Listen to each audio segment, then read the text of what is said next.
Hello, Attactioneers. Welcome to the Attack Action Podcast. I'm your host, Taylor Honigman S. Kennedy. And I'm your host, the Calling Honigman. And it turns out I don't speak horse neither. And I'm your host, Blake Meyer. And unfortunately, I will not be a featured cosplayer at Pro Tour Yokohama. I was hoping we would all be a Honigman because we had that in chat earlier, which would be funny too. But You sorry had for a your moment to share that idea. I know, with but us it's before we recorded. It's kind of you just guys are gonna pick it up maybe. I'm Well, combining. I was a Honigman, so it. You've always. You're right. Blake fucked it up. Honig Blake fucked it up, but it's okay. There we go. I love haunting Blake. What's up, guys? Welcome back to our podcast. I've been okay, let's be real for a second. One is a super long day today. And I'm so tired. But I have been psyched since last week. We didn't record because that's normally what we didn't do. But I've just been really pumped up to just freaking podcast, Just feeling like I need to get my art out there into the world. That lightning flow through your body. Let lightning flow through my body. We were joking at a PQ this weekend. This is like talking about what Acilio's weapons were going to be. My two top favorites were Gun and Aurora.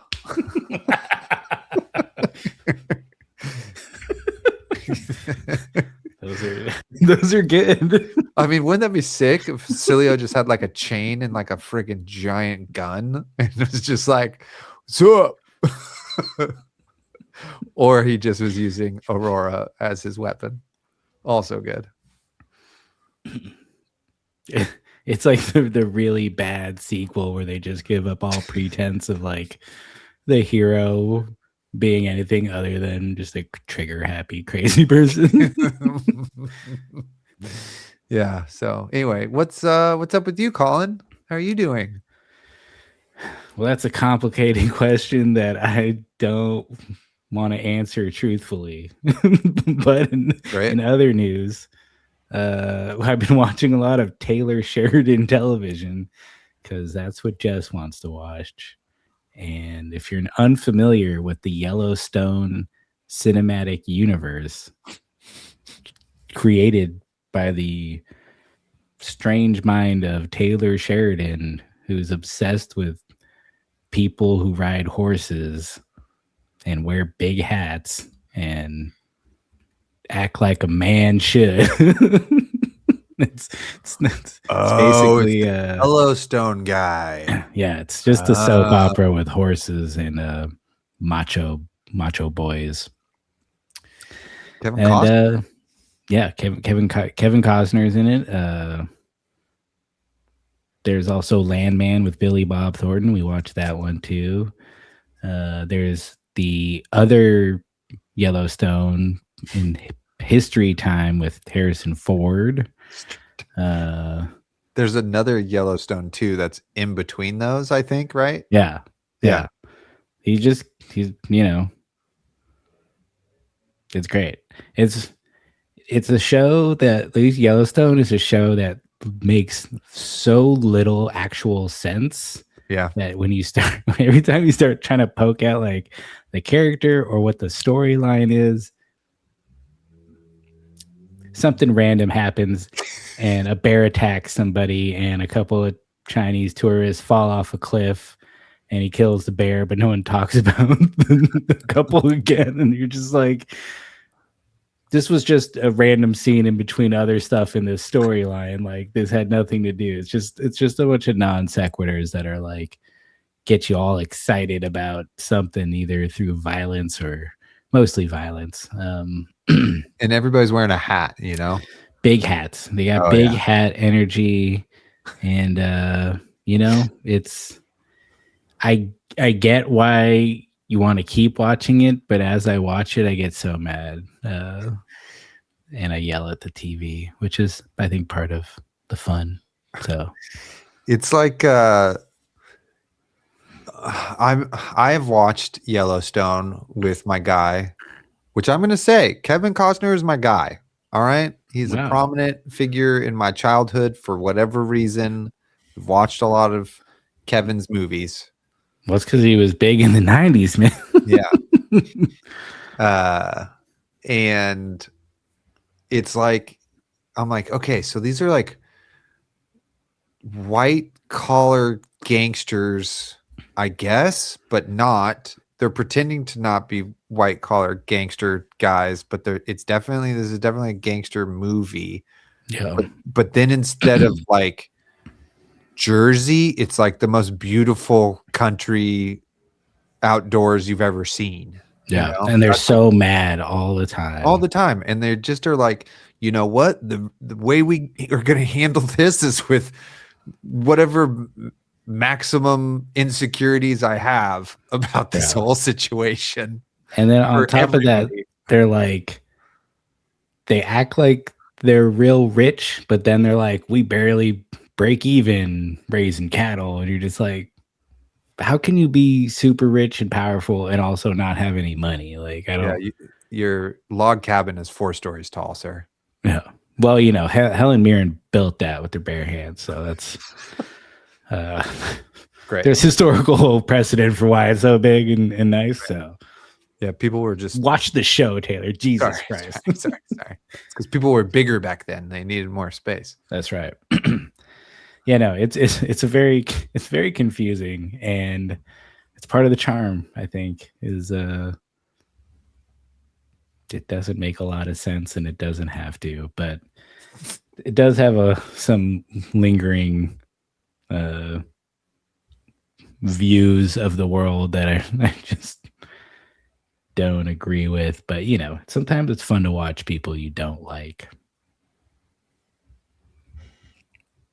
It's like Succession, but the writing's not as good. And Blake's here on this podcast. Apparently, he has nothing to say about this cinematic. Landman is outside of my hometown, so it's something where when you've lived it and grew up with those people, you're not rushing to go back there. And this is the second time Billy Bob Thornton's been a feature head of an Odessa adjacent or Odessa centered show / movie, because he was the coach in Friday Night Lights. The movie. The movie. I don't know if I've ever seen the movie. The movie, the show, the podcast. The Blake. I wish. The movie would show you 3 years of my life without trying. Well, let's not go back there. Blake, what about the thing you said? Which I forgot. After months of sending my stuff in and waiting for a response, they did not think they should send me to Japan to be a cosplay artist for Yokohama. Bro, what were you gonna cosplay as? Yeah. I was gonna be Hala's brother. What's his name? Like, back. Hala. Aw, that's good too. Hala back. Oh, that's kind of cool. His name is Back, and he's a warrior ally. But they were like, we haven't. So funny. We haven't spoiled that yet. So hard cut over to LSS on the whiteboard, and they're just erasing Back. Just you know, in parentheses. Hala. Yeah. Guess who's back? It's me. No, it was just really repurpose of the Reinar art, you know? Yes, the new Reinar art. Akuma Reinar art, yes. Yeah. No, so Yokohama will go without me, and honestly, screw LSS for not seeing the merit of my ways. It's their loss, really, you know? Yeah. We're I haven't really told anybody that I was applying for it, but this is me breaking news. You guys know, yeah. On this recorded show, incredible. This is why everybody pays attention to our podcast because we. No, just kidding. That was a major controversy in LSS history this week. We had Second one. One of them. Second one of the week. News flash. Two of the most popular, or is it two of the most prevalent, or is it two of the most overexposed, or is it two of the most consistent, or is it two of the most meritocracy? Is it two of the most Mediterranean cosplayers? They were both applying to be in Yokohama, and they were left stateside and not sent to Yokohama for free on a plane. There was a post by one of these people on Friday that got 300 plus likes. It seems like that is very inflammatory. Of most of the people would love to see this cosplayer, who is one of the most consistent ones, do it again. But LSS said no. LSS said no, thank you to both this one and the second one. I don't say names because I don't tell. So I think it's something where LSS is saying we're trying to get other fish in the pond. Who cares how big the fish are, how small our pond is? Who cares if our pond is in Japan? Who cares if our pond is in Europe? We're looking for local fish, maybe. And I think that's something that maybe if that was a thing, I think we've dealt with spoiler cards. We've gotten our heart broken over not getting spoiler cards. We've got our you guys had T-Bone forever ago, and then we had Hunter's Clave, and then the next set came out after both of those, and you don't get a spoiler, and you're probably like, that kind of sucks. Several sets, 8 sets in a row before you get another one, and it is like, why is that not happening? I think we do enough consistency, or I am the face of part of Huntsman. Why wouldn't I get the Huntsman spoiler card? And it is kind of like, well, somebody else did. And I think this is a layer for maybe the cosplayers where it's like, corporations are not your best friends. Even when you've been best friends with them for 5 years now, you got a free trip to, we put in a lot of work. Okay. So maybe not free trip. We won a trip to the Celebrational in New Zealand that one time. I think everything after that's kind of gravy. No pun intended, not about gravy bones. But like, once you get an international trip for free, yes, the sky's the limit, but you're so close to the sun where when that gravy train does stop, it kind of sucks probably. Of like, I want to have the same exact relationship I have with my current employer for forever. But it's only going to last 6 weeks because then the show's going to run out.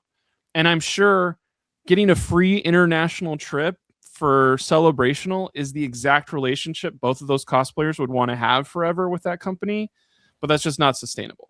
And I think they got to a point where it's like LSS is making a very much of a business decision where our fun little community where everyone is, yes, we're best friends. I think this is the first time where it's a very much like, why are they stomping on our roses? And it's like, we don't want roses this time. We're looking for tulips, or what's a Japanese flower? Cherry blossoms. We're looking for cherry blossoms right now. Get these roses out of here. And it's like, but these are the nicest roses in the world. Why would you say no to these? It's like, we want cherry blossoms. And I think that's something where it's like, everyone that has sold roses in their entire life would go, completely understand. We'll see you next time. But maybe not the first time that happened. Maybe they were like, I don't see how you could find beauty in cherry blossoms when there's roses right here. I'm an analogy guy. Numbers guy, analogy guy. Yeah, a lot to unpack there. I mean, what it boils down to is like LSS. I would say it is analogous to spoiler cards, right? Like, and the content creator grant.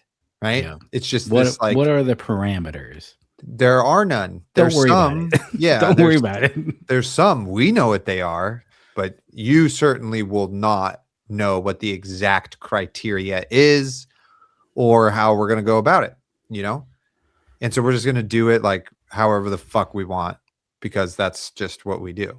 You know what I mean? So that's like what's happening. And it's frustrating for everybody, you know? I think And- in spoiler and it- card, like it doesn't make sense, you know? to do this thought process a little bit further. Spoiler cardum, it's not. We don't know who the best 3 spoiler card people would be. We don't know who the 3 best. What's the other thing we do besides spoiler cards that we just mentioned? Content Content creator creator grants. grants. Oh, content creator fund. We didn't know who the like defuncto 3 best are. I would say these 2 cosplayers are the de facto best because they not only have the track record, they have all the wins, they have all the cards, they have all the like, and we could just cycle through this and not give them their kudos, but that exists. And part of me, another analogy or real world example of this is LeBron James has how many MVPs, but he's clearly the best player of the last 15 years. But he doesn't have 15 MVPs because nobody would watch and care about the MVP race ever again. So they have to go like, LeBron is not as good as this person. And you're like, you would rather have Steve Nash on your team than LeBron James? And it's like, whoa, that's not what we said. And it's like, well, it's kind of what you said. And I think that's kind of like even at the highest level of something else, there's voter fatigue of LeBron James doesn't have 10 MVP awards. He has like 3. Yeah. It's just now your time in your pond of you are LeBron James and people are like, ready for someone else, and it's like, well, that's stupid. And it's like, well, it happens everywhere.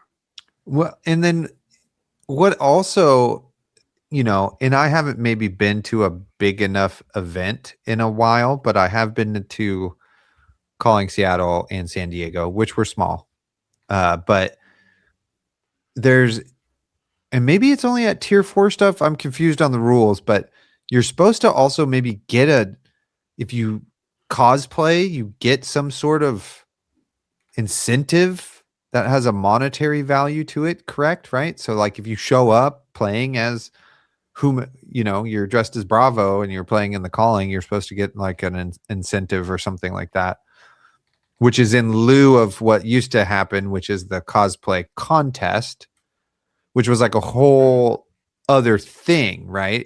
It had a performance piece, and everybody got a showcase, you know, have a moment on stage, which seems like the important part. Now, granted, we are just 3 dudes on a podcast talking about something we're trying to do a lot of nuance here, and I feel like if we wrote this down on Twitter at any point of what I've said, I think it would be like 15 messages of like, you don't understand whatever. So that's why I'm not writing this on Twitter.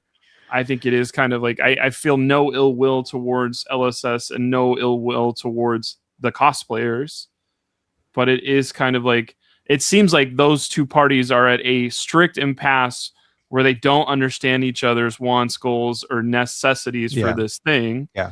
And it is like, how do we not understand that? And is it something where do we just need to straight out say, hey, take a pause for 2 years and then come back stronger than ever? And then those people would be like, why would I do that? And yeah. And what I'm kind of getting at here is that they've tried to replace parts of what cosplay contests used to have. But they haven't. It's not a 1-to-1, and it misses, I think, from what I understand, the heart and soul of cosplaying in like a level of competitiveness, I suppose, because it's like you can just show up and cosplay, right? But you don't have to enter the contest. But then you apply. So, okay. There's some love for the game that we can pretend about. And then there's some, but I want to be reimbursed for my weeks of hard work.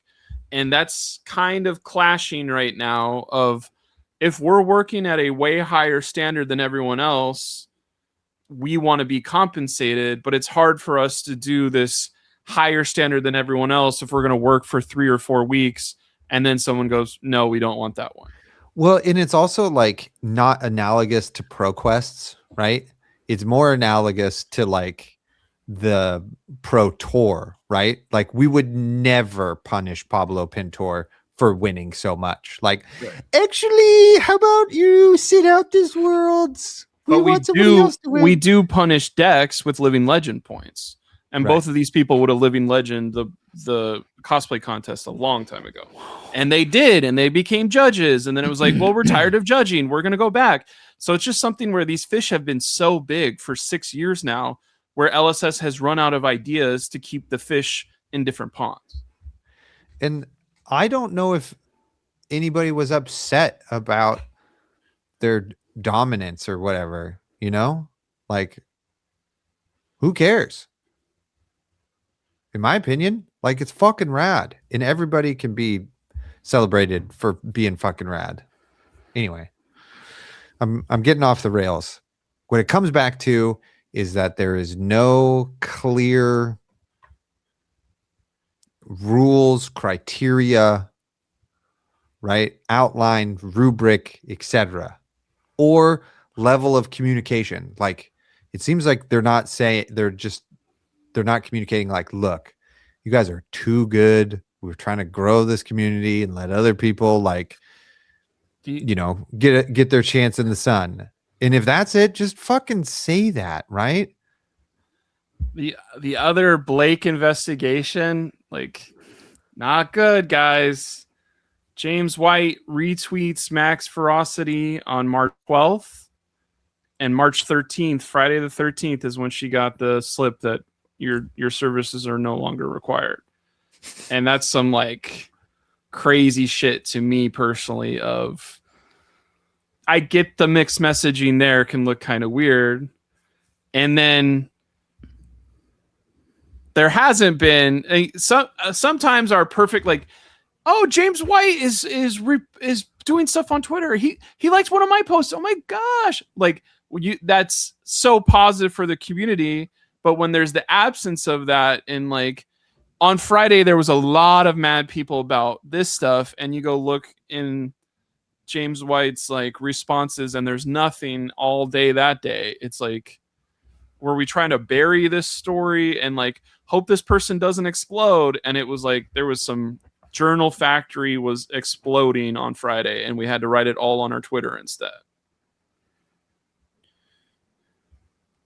Also, you can go stub your toe if you're getting in the comments and like being upset at the cosplayers who are like, we're the best, why aren't we?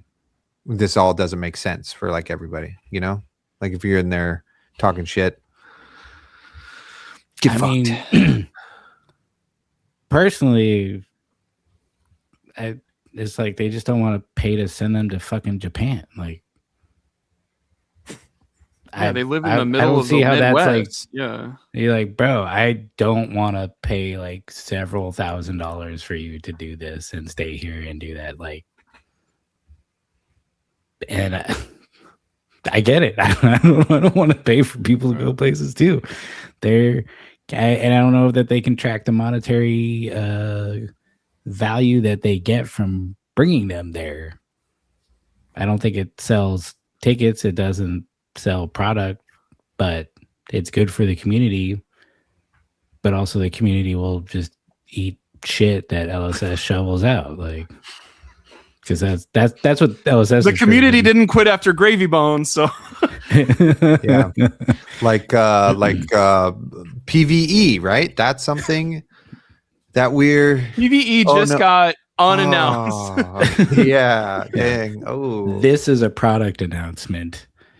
You idiot. So, as the longest running podcast, I don't think you need to look for it. Taylor, has PVE ever been announced as a thing that you can look forward to? And make sure you buy the next set, Tales of Aria. Make sure you buy Everfest, because not only will these cards be good in CC and Blitz, one day they'll be used in PVE.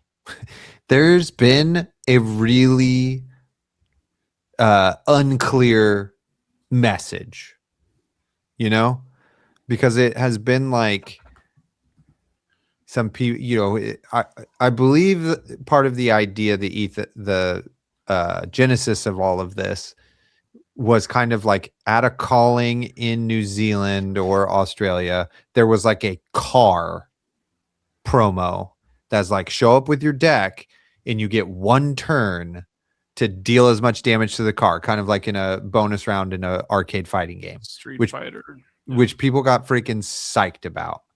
And then that sparked the idea of like, oh, what if there was PvE? That would be pretty sick in this game because it's hard and I don't like losing with my friends during COVID. I would love to play with them. Bravo and Katsu should be best friends, not pummeling and stabbing each other.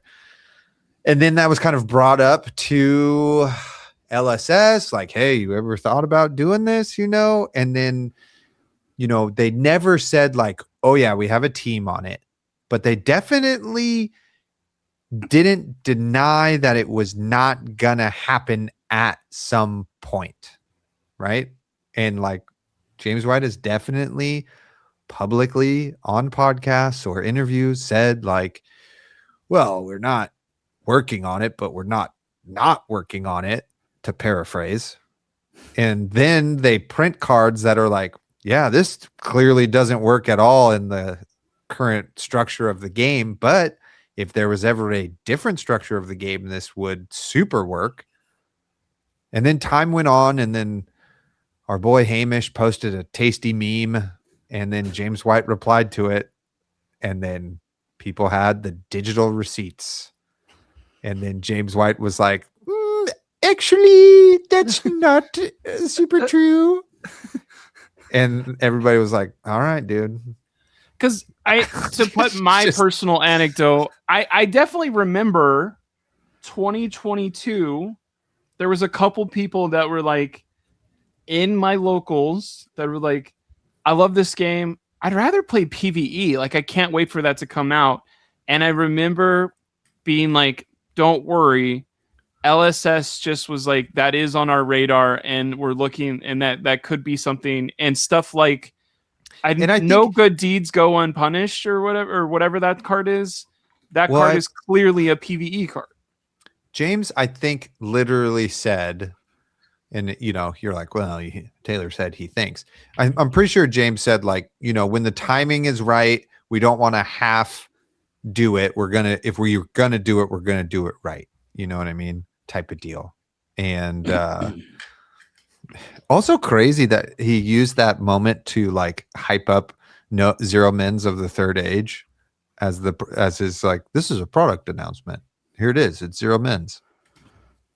The other thing, to anecdote their ass one more time, of like, I remember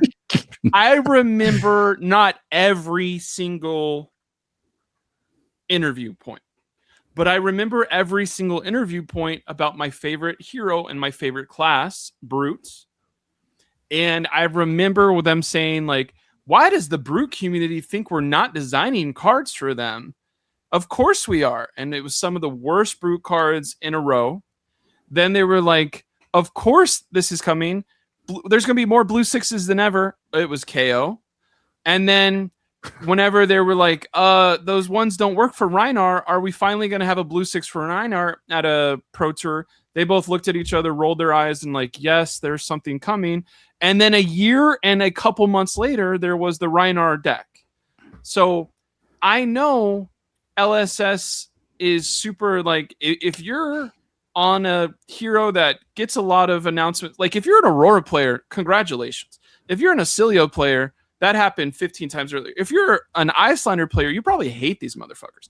And if you're a Reinar player, it is very funny. We're about to talk about this later.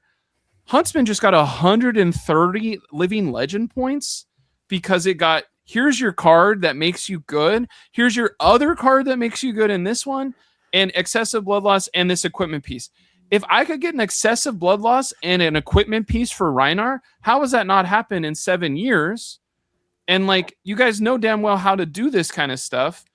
Can we get these for these old heroes and get these guys out of here? Oh, by the way, Acilio just won a Colin, and there's another Acilio coming out in May. It's like, nobody gives a fuck about Acilio. Whoa. Whoa. I love him. Okay. The Big O is fucking cool, but it's like, it's the thing they do, right? Is they just,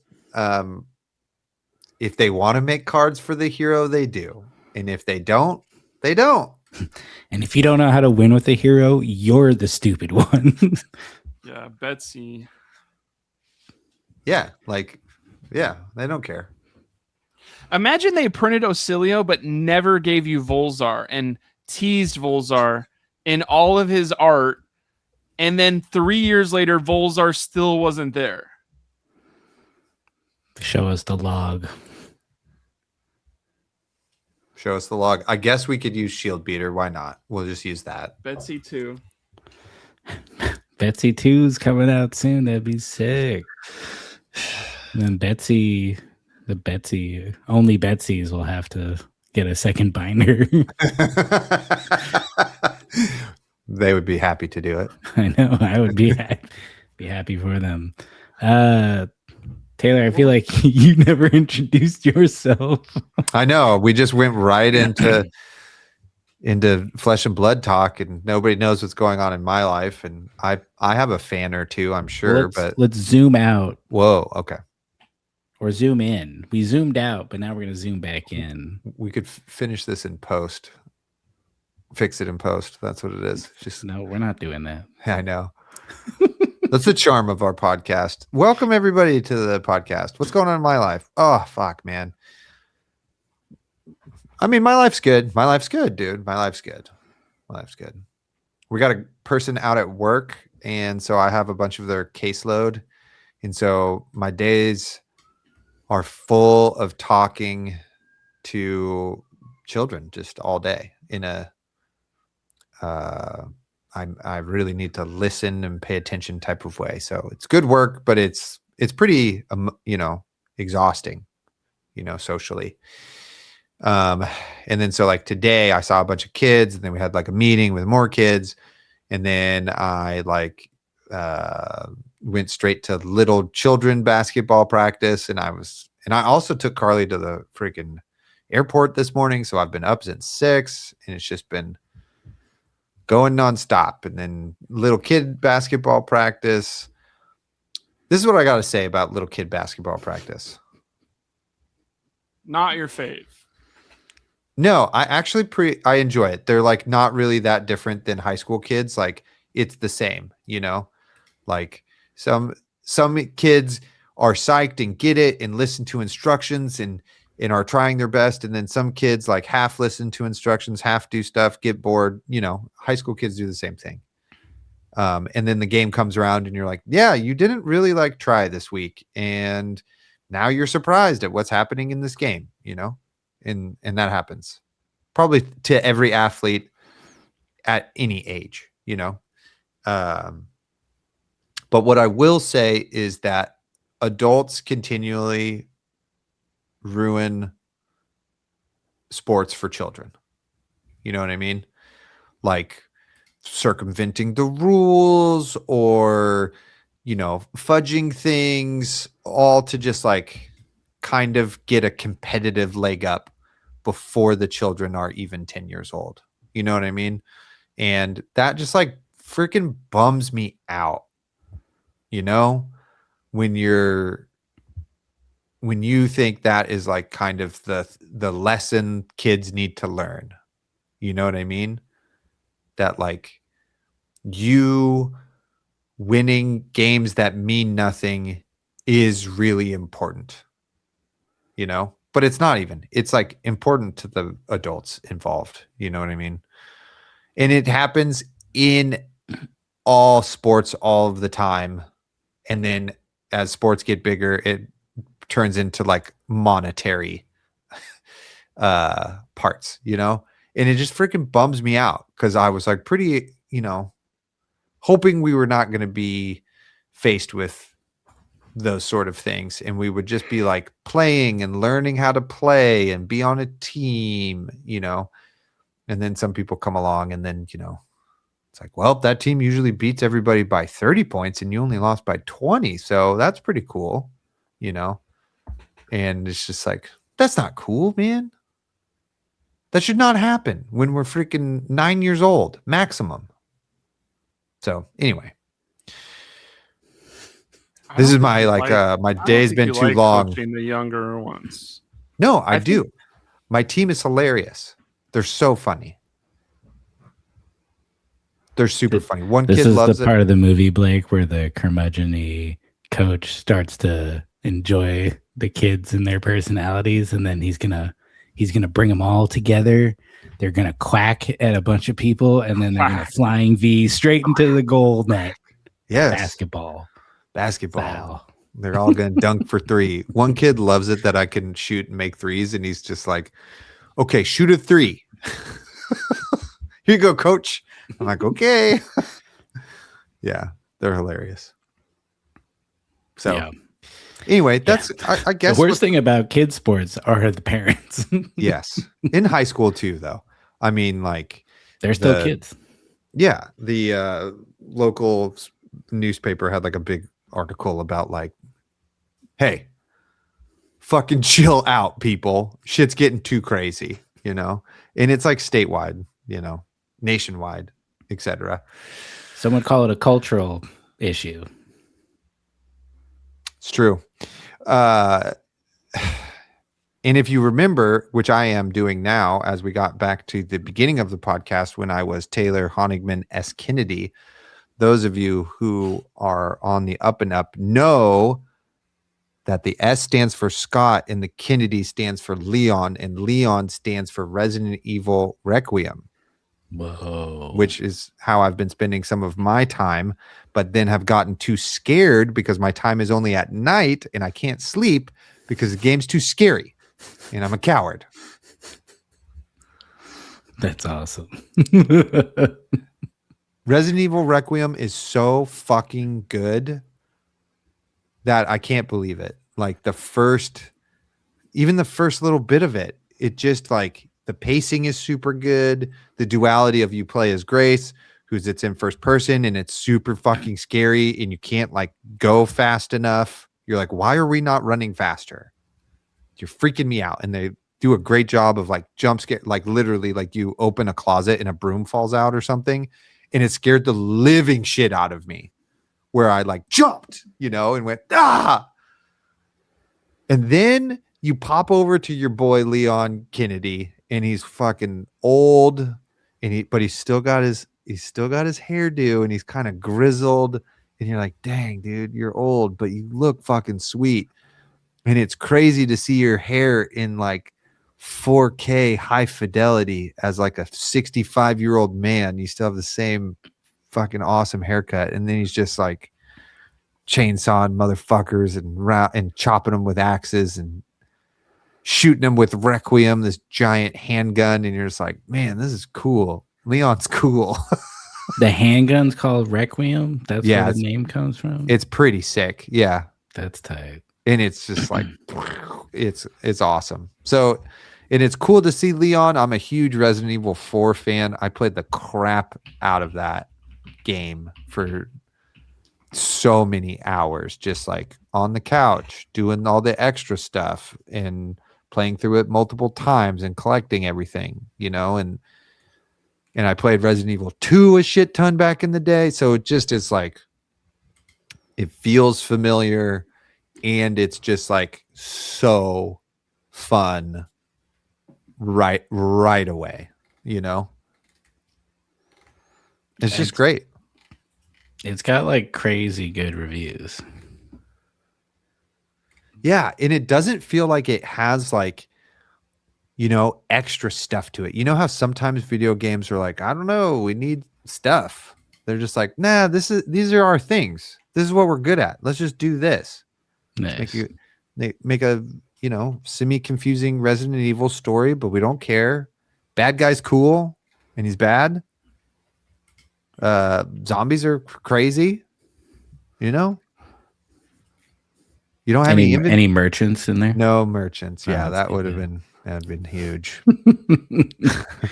Huge. No, instead you have like, I don't know, other stuff.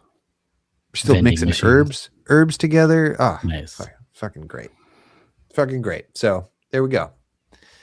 Tight. Yeah. It's awesome. There we go. Back to Flesh and Blood. Yeah, speaking of zombies, Flesh and Blood. We've got zombies.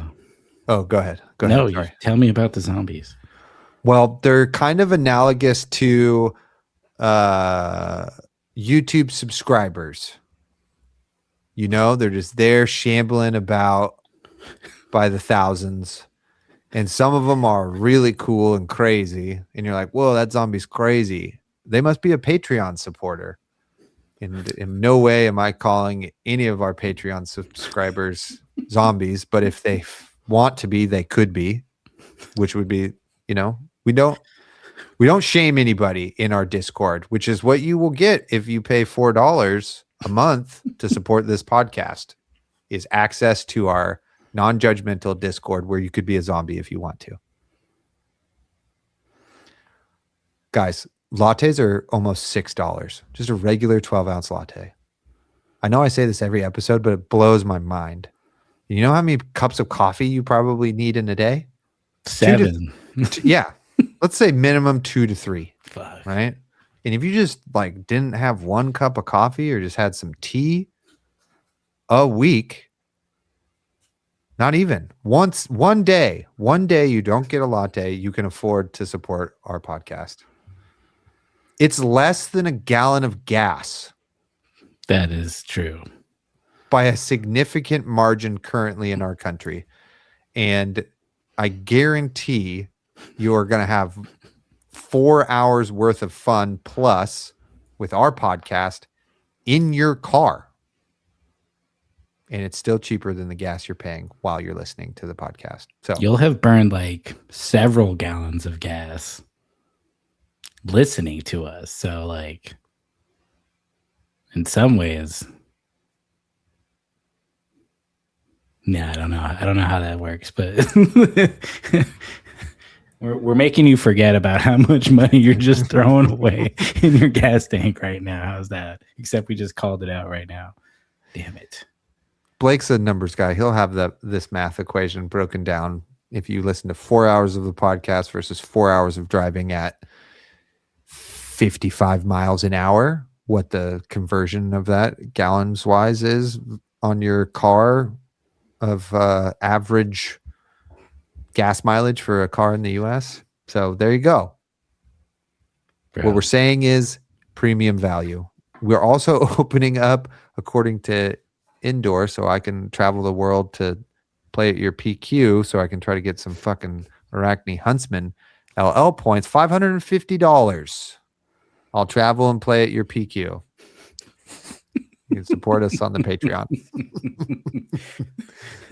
You should put that on there just to see if someone does it. You should do it. You should do it. I think we can. Yeah, we totally can. We'll join put the $550 tier. It's like 6,000 cups of coffee. No, it's way less than that. It's only like 100 cups of coffee. Yeah. You give burn up through coffee for Lent and give Taylor the money, and he'll come spike your PQ. He'll probably attend go your PQ. Probably go 2-1-2 like I did this weekend. The weirdest situation ever. But anyway, so there you go. Thank you for supporting us. Thank you for subscribing to our YouTube channel. Thank you for being a part of our community. It's super important to us because we've been doing this for fucking ever.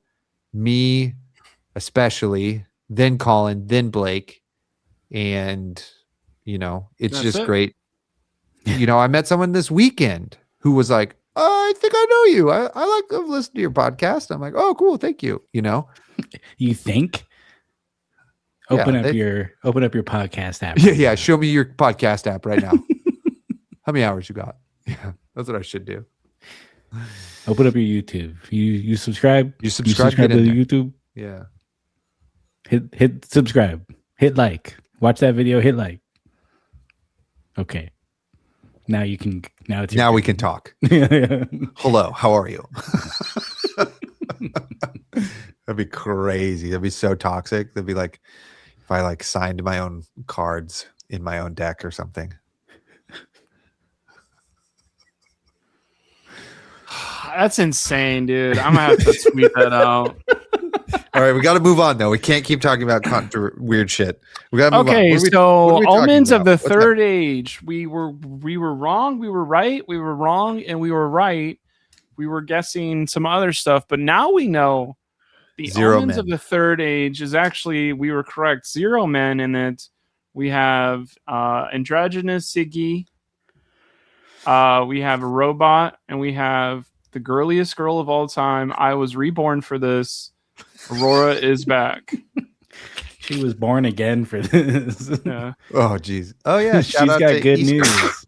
Easter's coming up. Oh, just sneeze so hard, give himself a bloody nose. Awesome. you gotta watch that one on the YouTube. I know I posted this on my BlueSky and it was live in our Discord, but for all of those who are not a part of it, Zane, shout out to Zane, was like, why does Ocilio look like that? And it's Brocilio right now, you know? And Scott replied like, that's what 2 HP gets you or something like that. And it's just like, man, that is a fucking good joke. That's a good joke.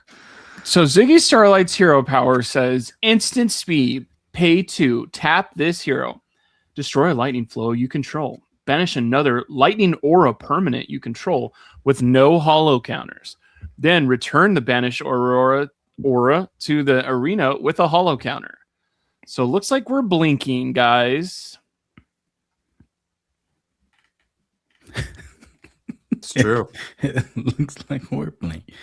Aurora's hero power, Aurora, Legacy of Tempest. Instant, speed, pay 2, tap this hero, destroy a lightning flow you control, create an embodiment of lightning token. Not quite sure what any of that means. We know exactly what that means. It's literally her older hero power, but you can't do it every single time.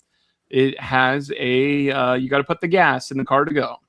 And then Ocilio, Forked Continuum. So OFC, ALT, and ZS, not cool acronyms on these. OFC, KFC, maybe. Instant. Only pay 1. Ocilio gets a discount because he's smarter. Instant. Pay 1. Tap this hero. Destroy a lightning flow you control. Discard a card, and not an instant. Discard a card and create a ponder token. If an instant is discarded this way, you may play it this turn. So a little bit different from that other hero power. Ponder means we're going to draw that card later, but we can play our discarded. So when we discard the sigil to draw a card or create a ponder token, you can still heal 3 from the graveyard, which is like, wait, what? What's someone has pointed out too, it's we're going to get Gone in a Flash comboed by 4 different heroes that are all going to be legal at the same time. So that card just hit $135 for the each one, which is crazy. And for perhaps the end of time, if you know nobody LLs, just Gone in the Flash every tournament, gonna happen. So Colin and Taylor, initial reactions, all lightning set. Why?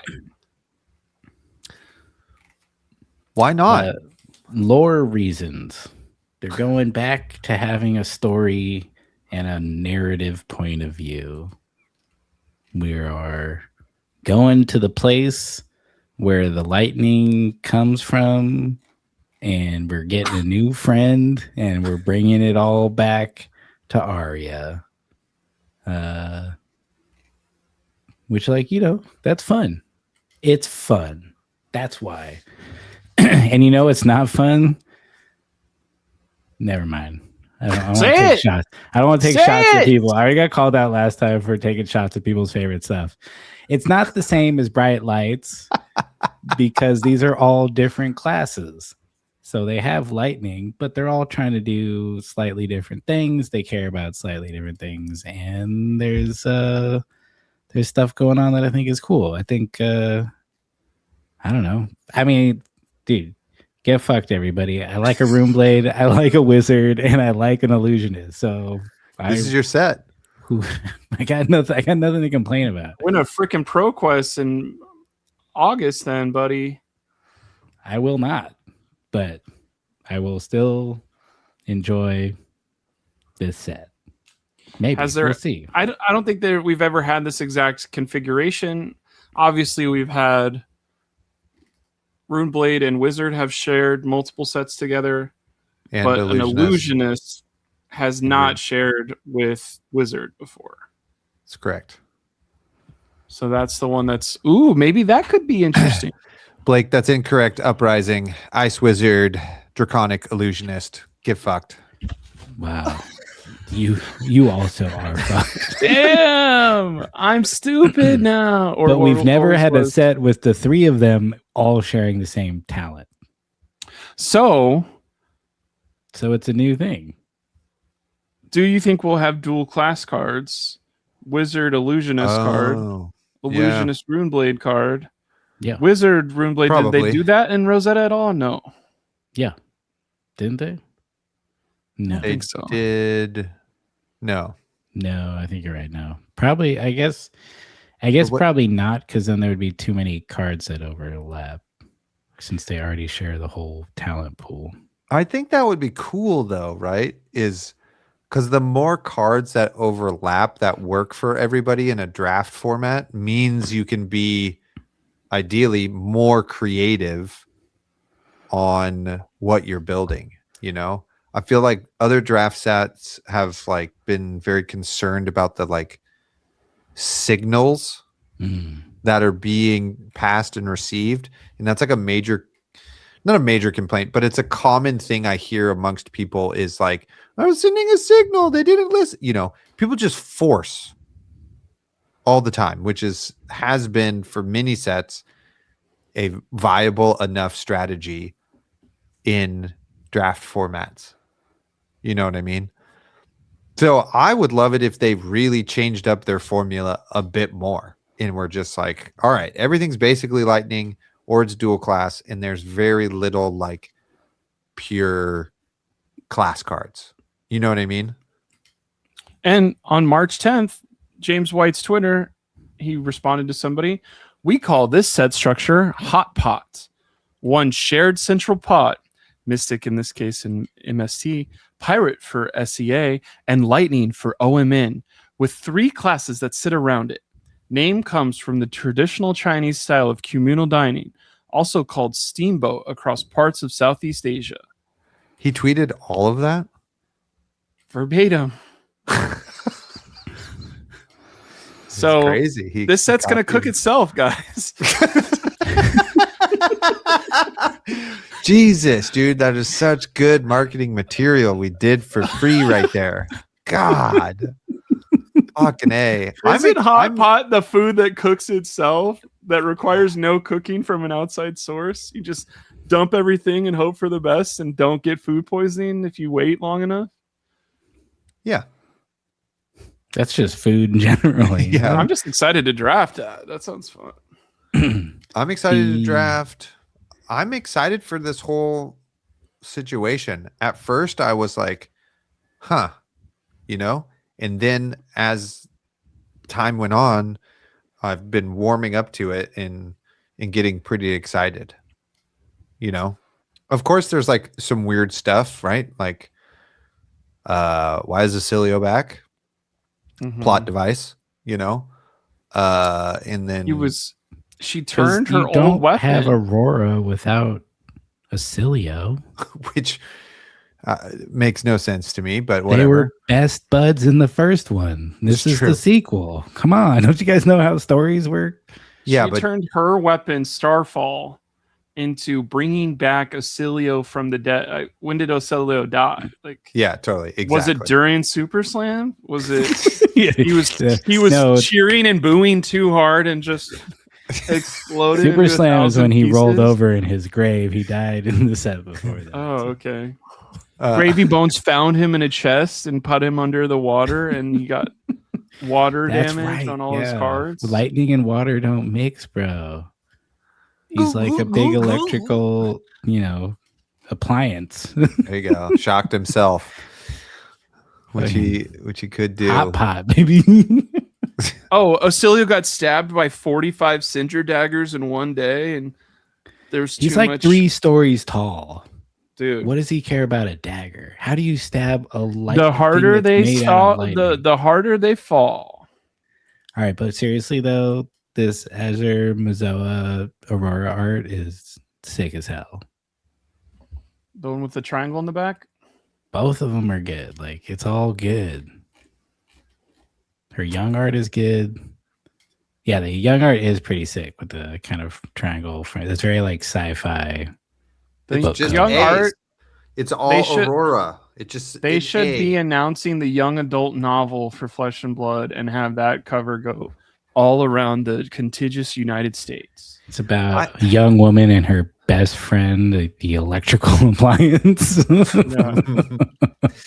going to blame my girlfriend for this one because she pointed out how in both arts, Aurora's armor just points to her crotch. And I can't unsee it. Well, where else would the lightning flow be? I don't know. It's not going to be in her hair, brother. The other thing that I think is interesting is we only got one weapon. Because maybe I feel like Acilio would probably use Volzar, but maybe has a different one. We can't use Aura's old weapon, but Ziggy Starlight's weapon, Aphrodisias, it's one of those. You pick. It's an instant, or you pay one, tap this weapon card, deal 2 arcane damage to target hero. Activate this only if an aura with a hollow counter has entered the arena under your control this turn. So you pitch a blue, you use your hero power, you use the one floating to go ahead and shock your opponent for 2 arcane. Are you guys excited about a illusionist hero that does arcane damage? Yeah, baby, we always do it. But maybe as a, I don't think they do it 1x1x1. This is a 2-fer, and I think there was. Yeah. I think there was a. Does this say amp on it? Where the hell is that card at? Siri, bring up that card. You can do this both on both turns. Is great. Fucking, it says, oh man, he's gonna piss. They're gonna piss so many people off. It's gonna be hilarious. Totally. I gotta go find this slide. Everybody's gonna be really upset at this set. You know what I mean? Because it's like 1,000 things are gonna happen. They're gonna shoot you with arcane and physical, all 3 decks all the time, and you're gonna be like, I can't interact with it. It sucks. It's too much damage. And everybody's going to be upset. And then everybody's going to be fine. And then they're going to get upset again. Thus, the cycle continues. For some reason, Stardust Spike is not showing up on February. Fix that, February. Thank you.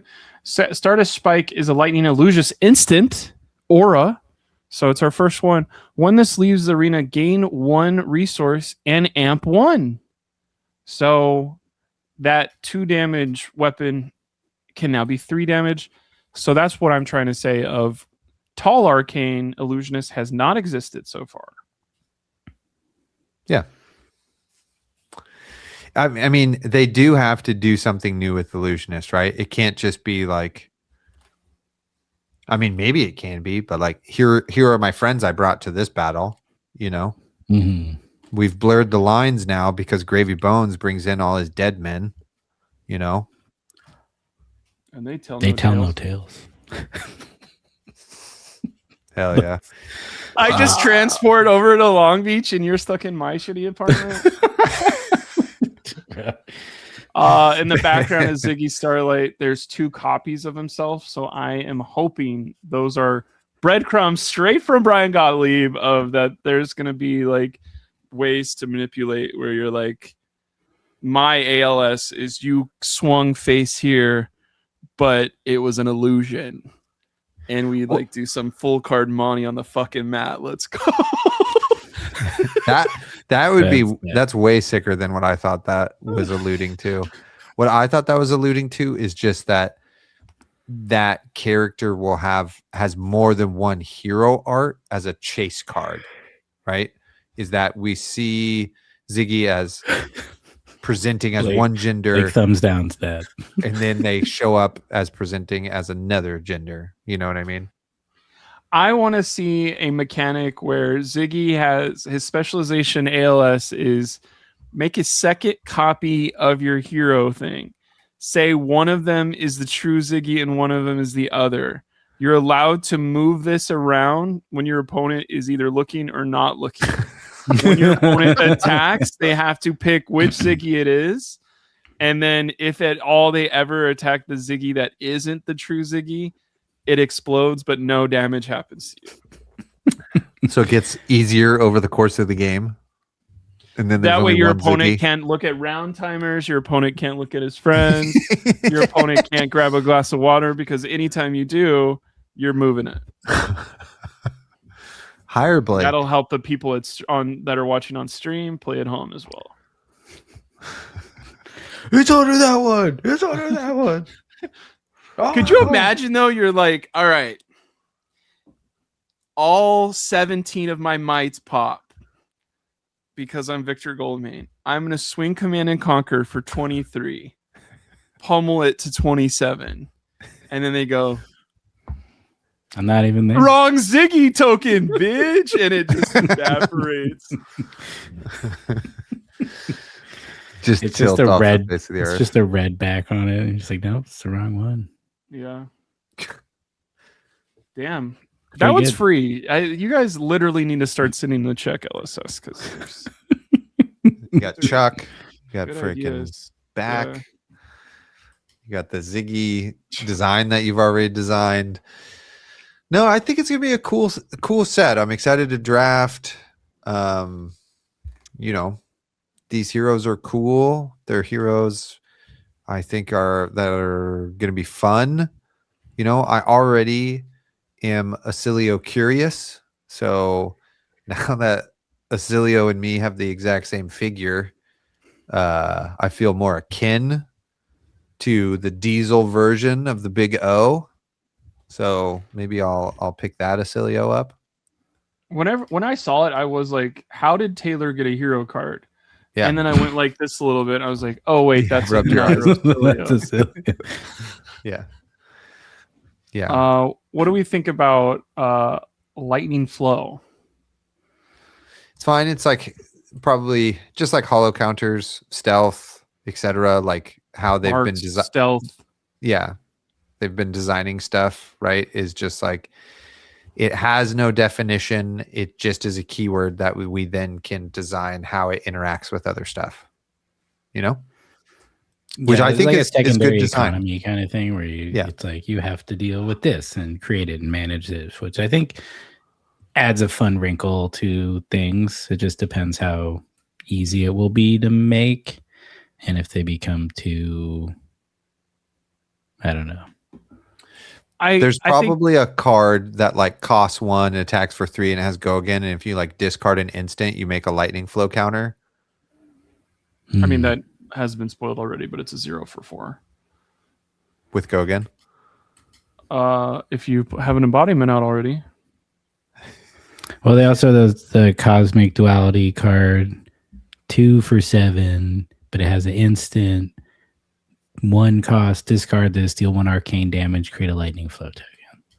So there's gonna be a lot of ways. I also like this fragment keyword. Whenever a card with 2 or more defense defends this gets -2.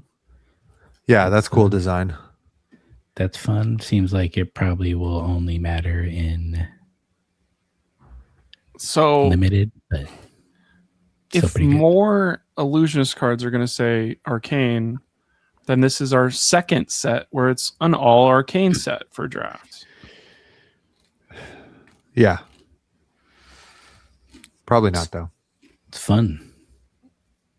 It's fun stuff. I think Illusionist is going to do little. I think they're going to be more. I mean, it is going to be all arcane, but I think, it feels like it's going to be more like Rune Blade, where it's like little pings for extra value rather than just like blasting them. Even though, it does seem like you can get taller with the amp stuff, but that one that amps is a majestic. So it's like you're not going to have a bunch of those. in your limited deck. Yeah.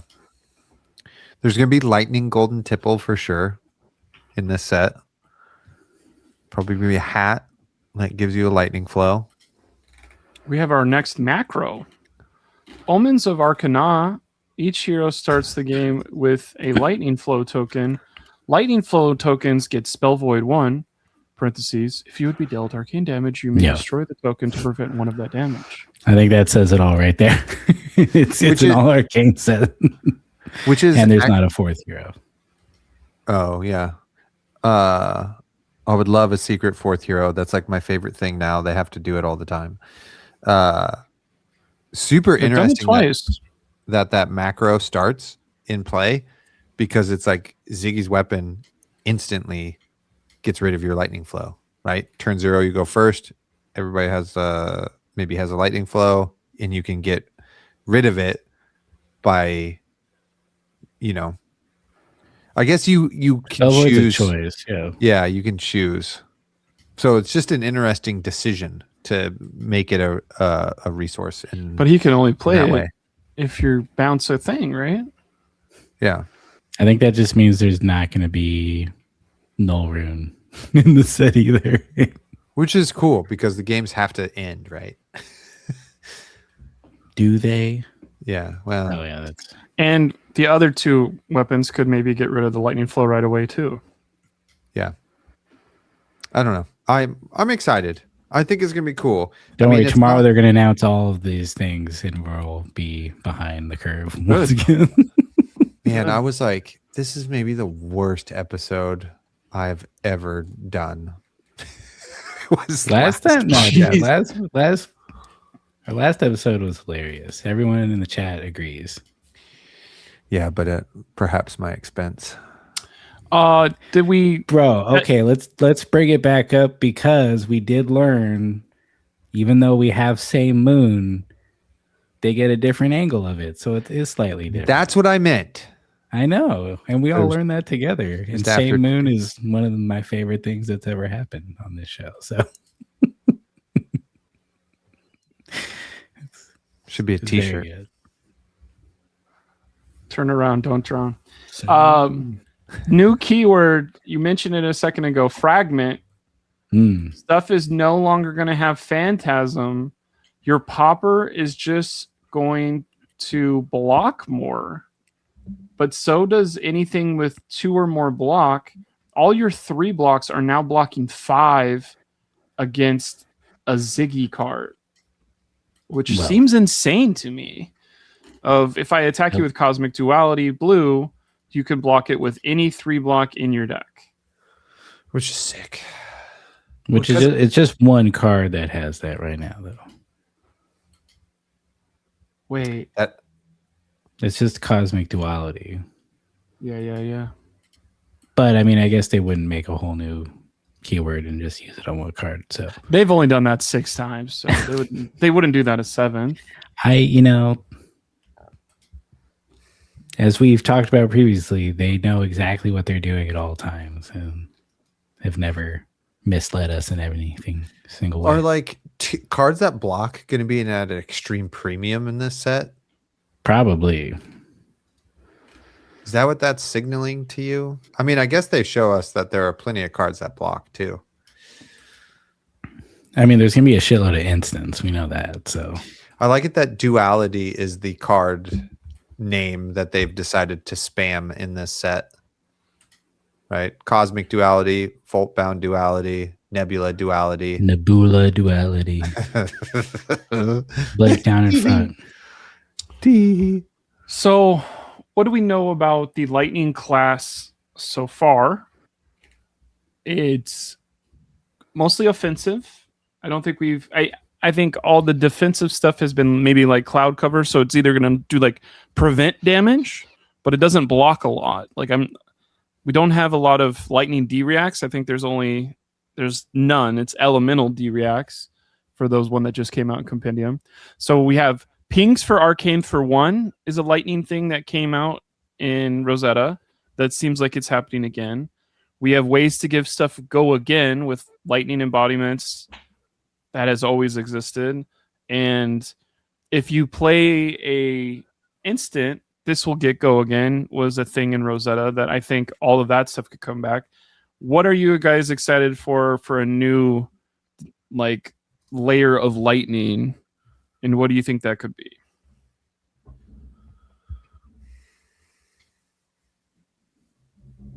I don't know, man. I think just the fact that everybody's going to have access to instant speed stuff makes this set really interesting, because I love interactive games in that way. You know what I mean?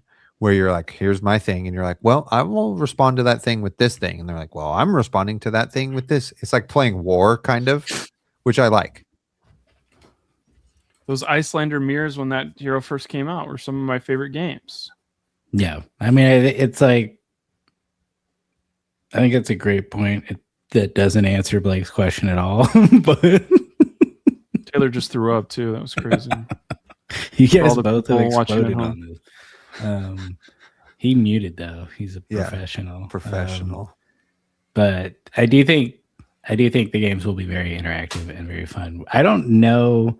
Honestly, I don't know that they're gonna introduce like. I guess the only thing that you can really gauge what is different is like this lightning flow thing, and you now have this resource that you have to manage. So I think that is going to be the main difference to what I would think. What are you laughing about? What is different is that they've switched the keyword on cards lightning flow, meaning you've played a lightning card, to just a token.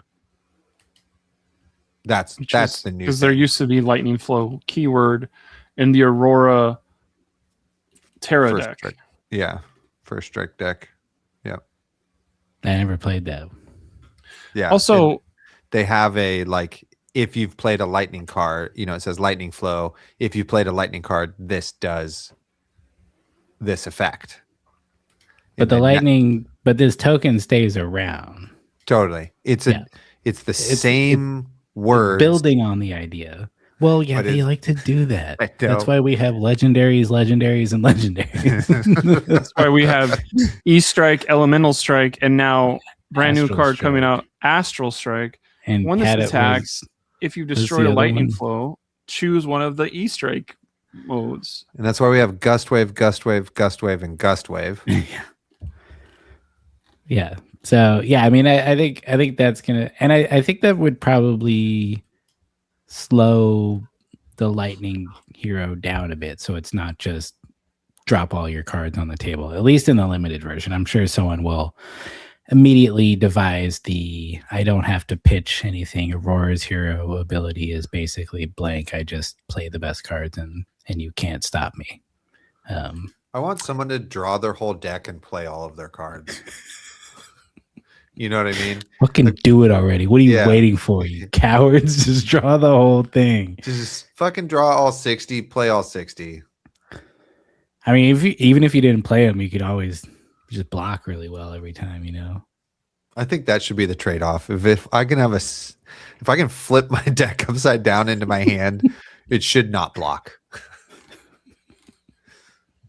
The channel Thunderstep has never been used, and I'm hoping that every single one of these heroes gets busted auras that don't have go again, and then everyone has to play channel Thunderstep of put your channel Thunderstep down, put your busted aura down, give it go again with channel Thunderstep, and then pay it off right after, because I don't think that's a play style that I've seen so far. Channel Thunderstep says any card you play, pay 1 and it gets go again, right? Action cards you play. Action cards. Yeah. So that could be Phantasmaclasm, give it go again if you have there's some shit you can do, because I honestly, whenever I first saw this, Ziggy, the Lightning card pool and the Illusionist card pool doesn't feel like a match made in heaven to me.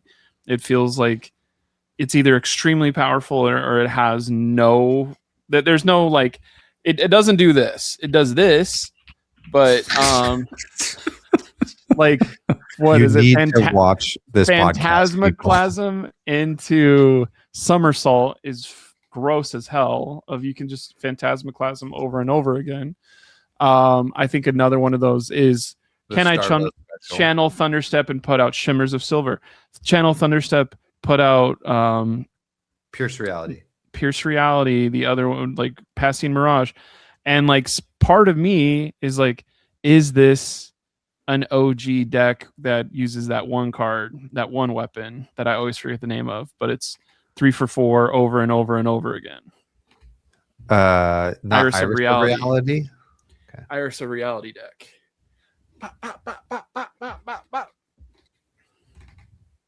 As soon as you block, you die, because I'll hit you with 5 of them the next turn.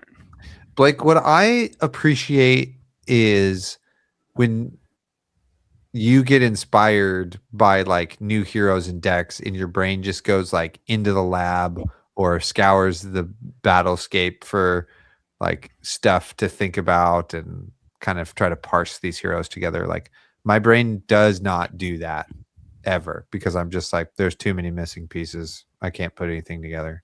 You know what I mean? This is why spoiler season sucks so bad for me, because every drip is like, I just want more.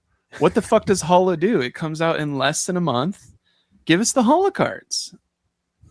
Let's release the Holo cards, all of them. Holo cards sounds a lot like Holocaust, so I need to not do that again.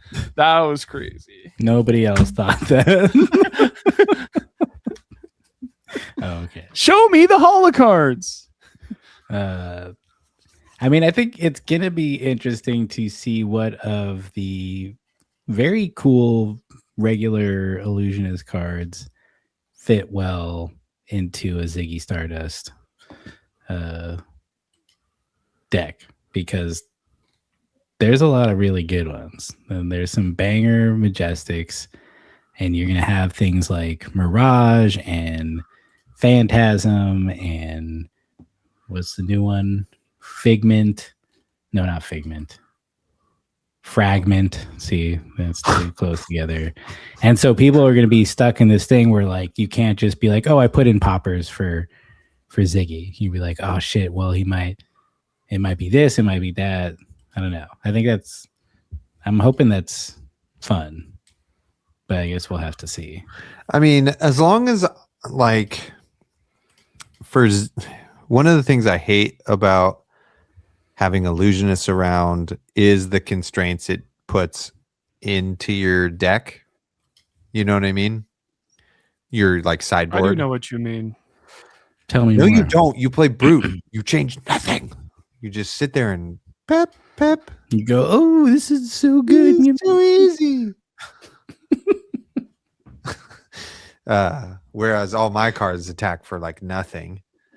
So you got to put Look Tough into your deck, and you're like, what dagger am I gonna run?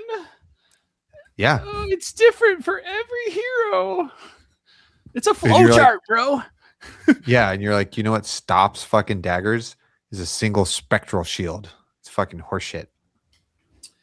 What if you got a new dagger that said pitch 3? This can't be prevented. I would shit my pants and then clean up that mess and be really excited. I can't believe I said that. Oh my God. You got to watch this podcast. Seeing his face of despair right there was amazing.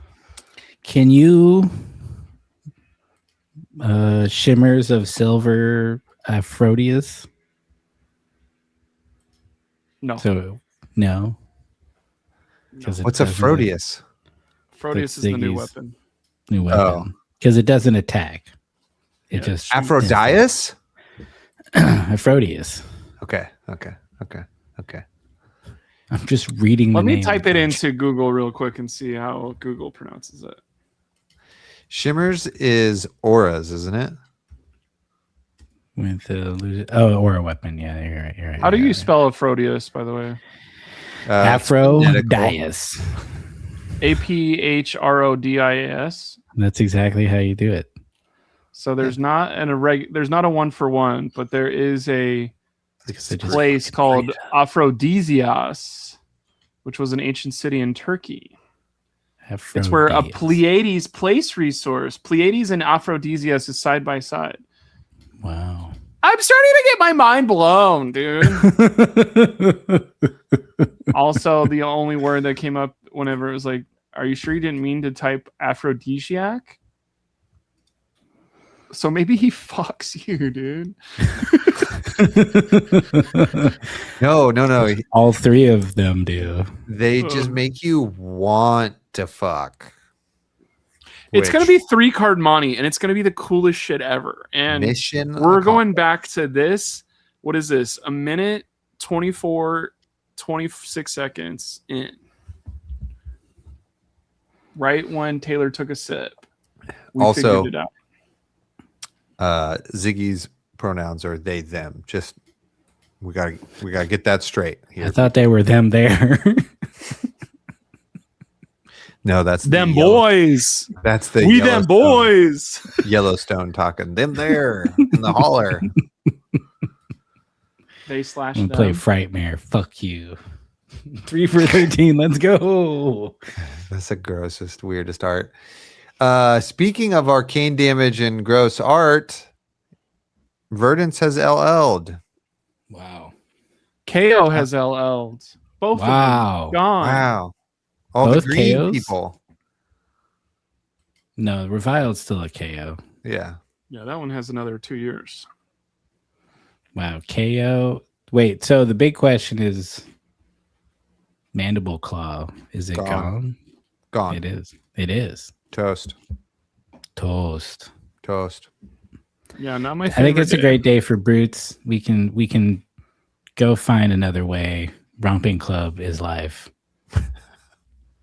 Also should be a t-shirt.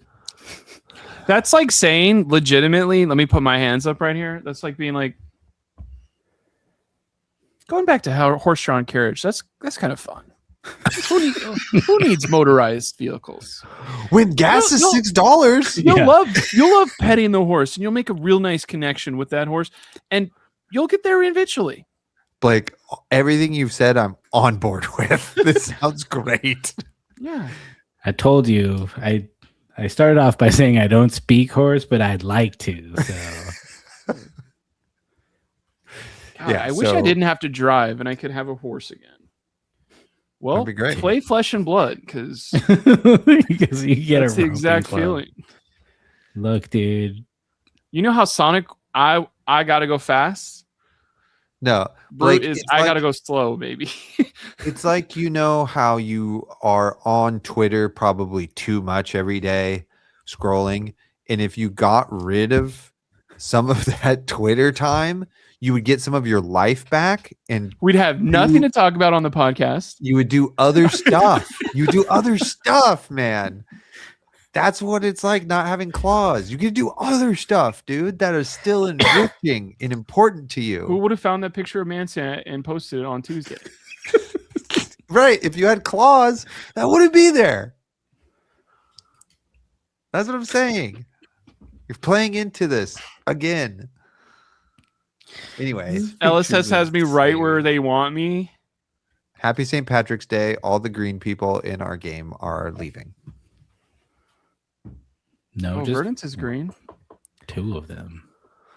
That's true. 2 of the big greens. Toast. I Florian, also green, maybe. Riptide also green. Still here. think KO was annoying because he was like a fake brute. Yeah. True. Hashtag fake brute. That should be a t-shirt also. I never played Verdance. Oh, but man. she looked kind of cool. So cool. Super fun. It's nice. You know, it's just one of those decks where you're like, kind of like Florian in a way. You're like, man, this just does some fucking powerful shit. And that's nice. It's just like, I drew cards and now it's powerful and it's nice. And then other times you're like, dang, this hand is like burn bear, and like felling of the crown, you know, and something else. And you're like, I can't really do anything with this, you know, or whatever.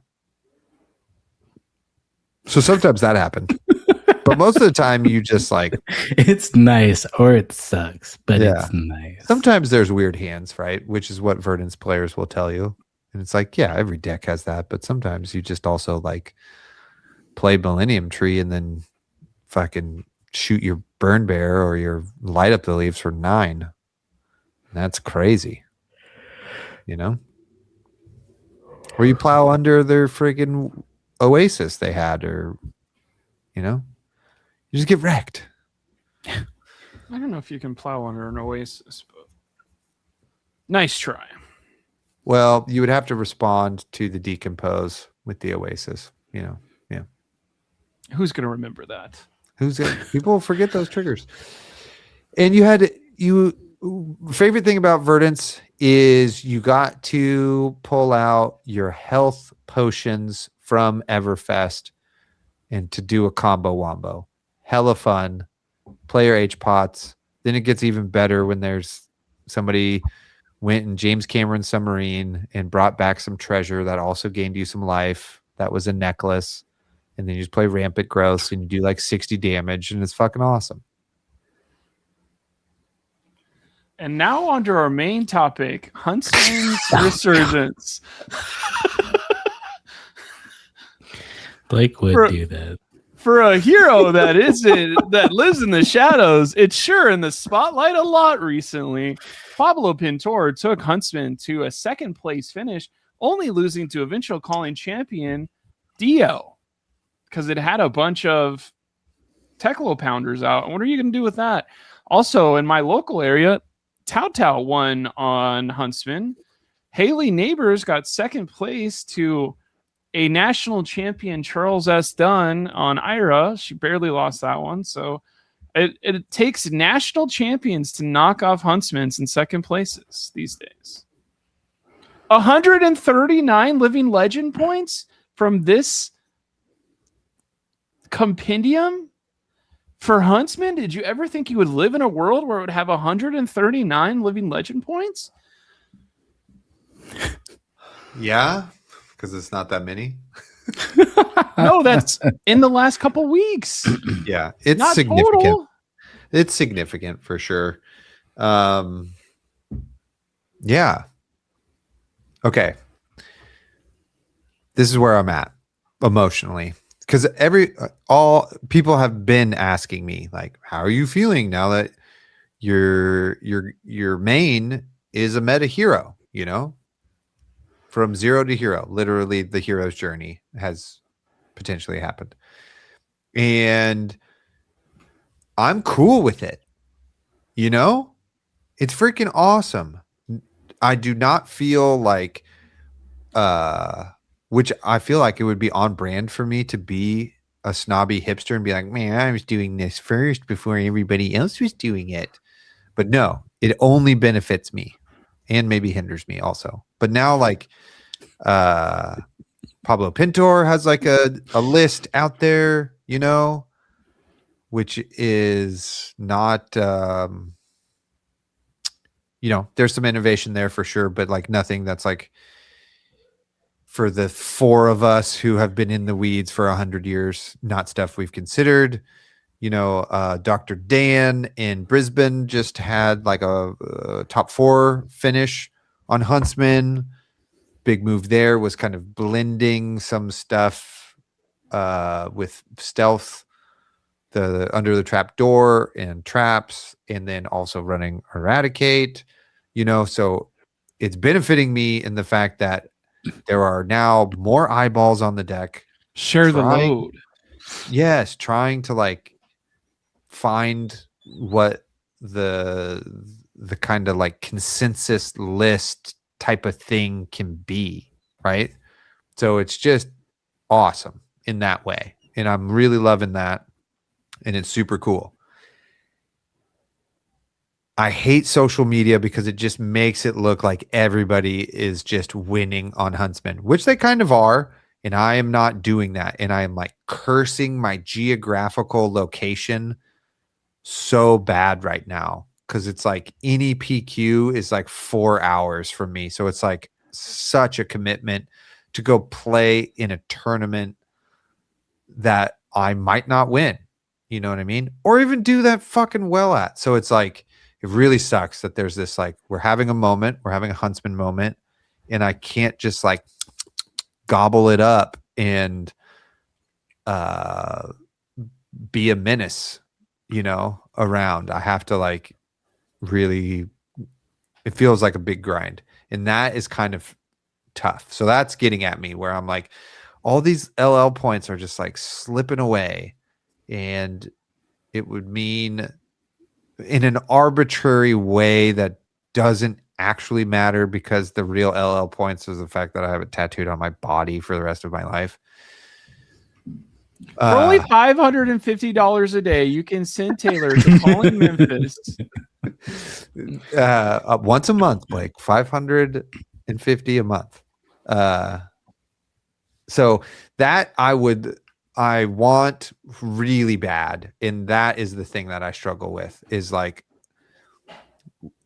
this is the time, and it's slipping through my fingers as we speak to just freaking win something and get the LL points. And I'm like, man, at the Bio Harden, should I have talked to freaking Caleb and been like, hey, do you want to split?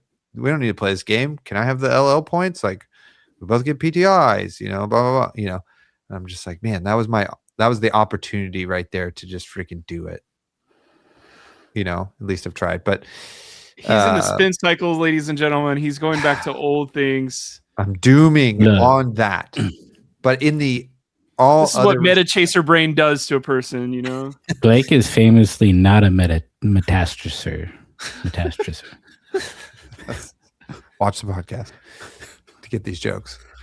Let me put them. But it's awesome, and Compendium has, huge upgrades. These are huge, right? Excessive blood loss is a huge deal, right?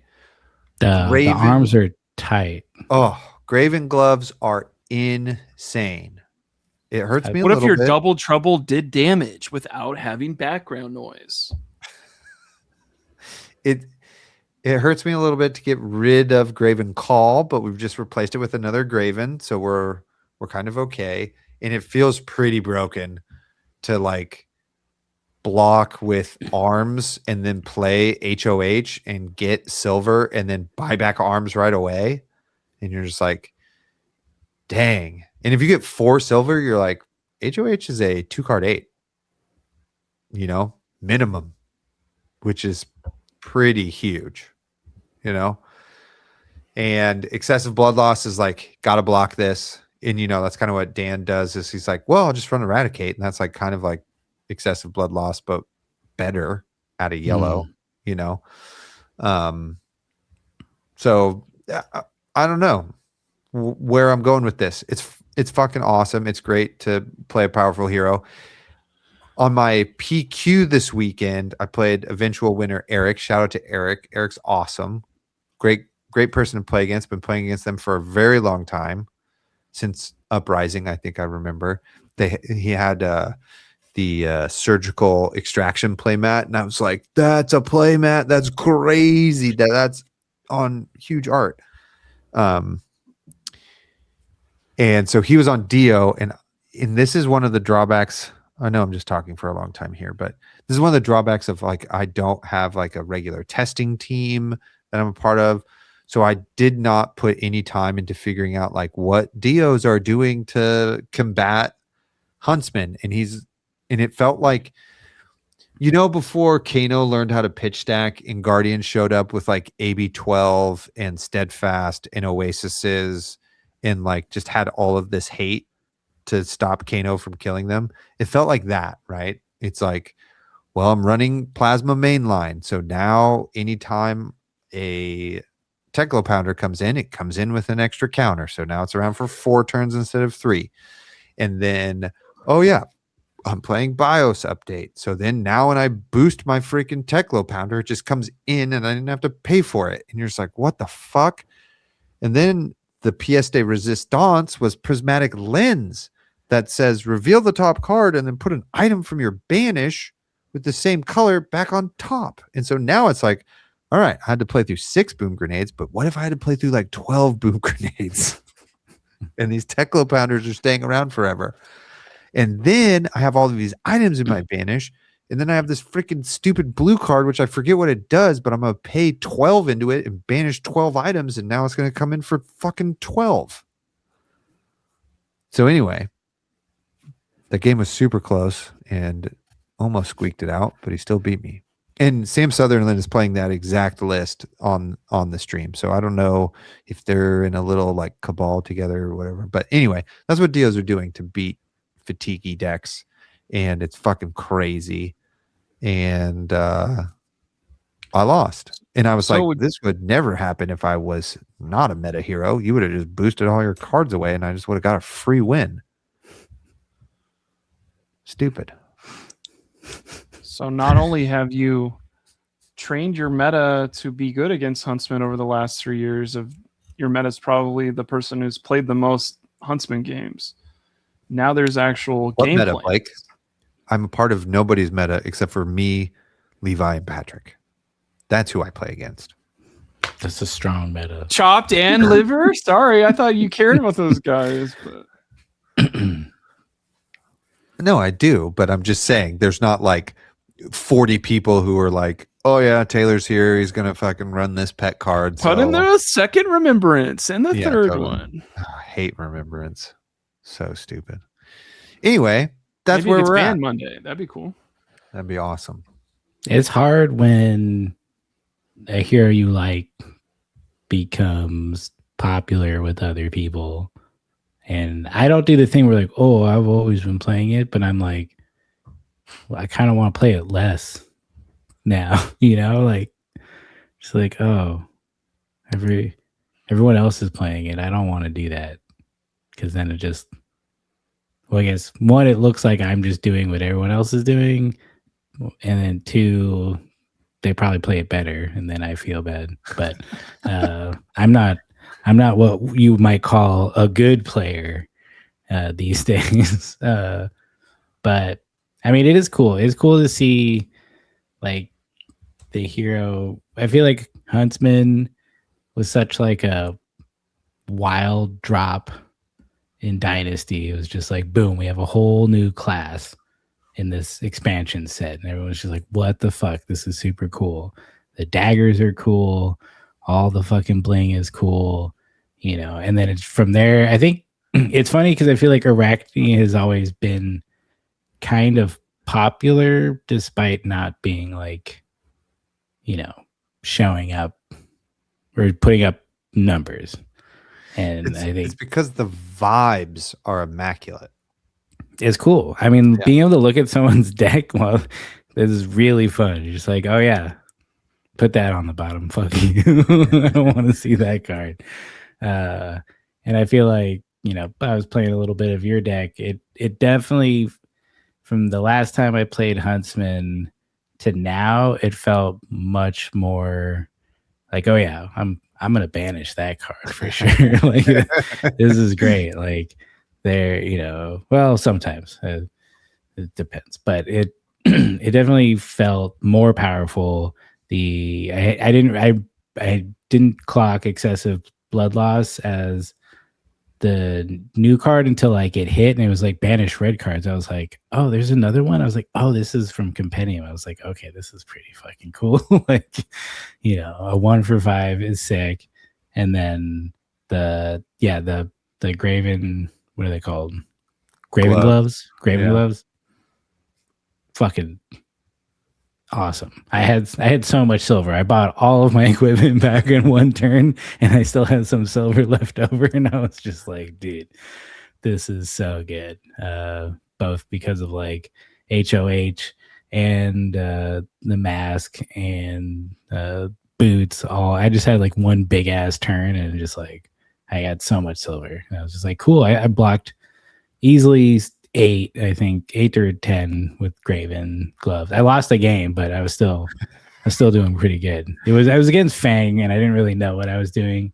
And I almost decked him. He had like 4 cards left or something, but I died instead. But yeah, it's a hell of a drug. It's a hell of a drug. I will say this is my PSA, Colin, because you've reminded me of looking through everybody's deck and stuff. Look, every tournament I've been to since HOH has been out has caused some sort of issue with the judge and the opposing player because they don't know what's going on. Okay. Here's my PSA to you. Two things. One, there's an Arakni trigger, then the card resolves. So you may interact before the Arakni trigger where they get a look at the top card or after. Once you HOH, you can't do anything. Then once I fucking look through your deck and banish your cards and hand it back to you, because that's what the card says for it to do, that you are going to shuffle your deck, I don't care how I oriented it to you. That's for you to figure out and shuffle. So then when you put it back in the deck zone and your pitch is faced the other way because you didn't check it, that's on you. Get your shit together, everybody. I don't know how many times I've HOH'd and then HOH'd again and look through your deck and your fucking pitch is facing the wrong way. Okay? You shuffle your deck, figure out your cards and their orientation. That's my PSA. Because this is a real deck and you're going to have to figure it out. All right? Makes sense. You know what these cards do. This is a their meta deck. They should know. Yes. They should be in charge of their deck. God, I'm so tired of Judge. That is funny. I hadn't thought about that. Dude, it's happened every tournament. Or people don't know when they can interact. And stuff is resolved already. And they're like, get it together, people. It's one card. Anyway. Yeah. Blake, tell us. No, I did get right, three podcast over. things Thank worth of singles. I got Huntsman singles, RKO singles, and Bolton singles. And my dumbass put Bolton together first. And part of me wonders, would I be a national champion by now if I had just chased the right meta and done Huntsman? You're fine, dude. Yeah, you got like 3 months before nationals. There's plenty of, yeah, you're fine. I don't know. But you love Bolton. But we're not talking about Bolton. Yeah, totally. We can't pivot to light heroes in this late hour. I don't know what else to say about Huntsman. It's just super fun. I don't have that feeling, Colin, of like more people are playing it, so that makes me not want to play it. It's still not widely adopted. Me and Levi at our PQ this weekend were the only two Huntsmen. Yeah. And people still didn't know how to play against the hero or what's going on. I have Guardians just sending attacks at me, not just sledging me every turn. You know what I mean? So it's just like, okay, Guardians, just sledge every turn. That's how you win. Don't send your attacks till late in the game. There's just more cards I don't have to deal with. Just wait. It's just going to take you an hour and a half, so you got to play like incredibly fast. But that's the way to do it. Okay? Get it together. What was the last thing I was going to say? The last thing I'm going to say about it is the deck has never been more fun. It makes me want to play so much more, especially competitively. Like, in my PQ, I was just like, man, 5 rounds are over. I could probably play like 4 more because I'm having a blast. I was a little bored. Actually, I think that's what it was. I was a little bored because I wanted to play something more exciting because I played 2 Jarls, and that's like, no shade on my opponents. They were great people, etc., playing well, but like they just were sending attacks, and I was pretty much going to fatigue them. We just don't have enough time to make that happen. And it's like not as exciting. Although the like top 4 game between Victor and Huntsman at Brisbane, that game was very exciting. There's this moment, spoiler, where there's a clash that happens, but Victor has no cards. And in response to the clash, Victor plays Remembrance. and Killed puts his cards opponent with that type back thing. It's crazy. back in his deck to then win the clash. And I was like, that is My one life of be the- like, ooh, that was a oh. sick fucking play. It was so cool. Big brain. Taylor, I have to push Oh. back on one thing you said. Oh no. Arakni Huntsman was the 4th most wins in Classic Constructed with 11. With Verdance gone, that's a top 3 hero. It is Totally. widely adopted. It is coming for you. Good. Is that widely adopted, or that just did really well? The Wait, only 11? 11 people playing it won. Well, 12, then 13, me and Levi. I mean, what percentage is that? I mean, with Verdance gone, that's even better for us, really. You know?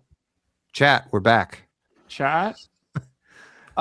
With Verdance gone, Arakni Huntsman was 9% of the meta. Yeah.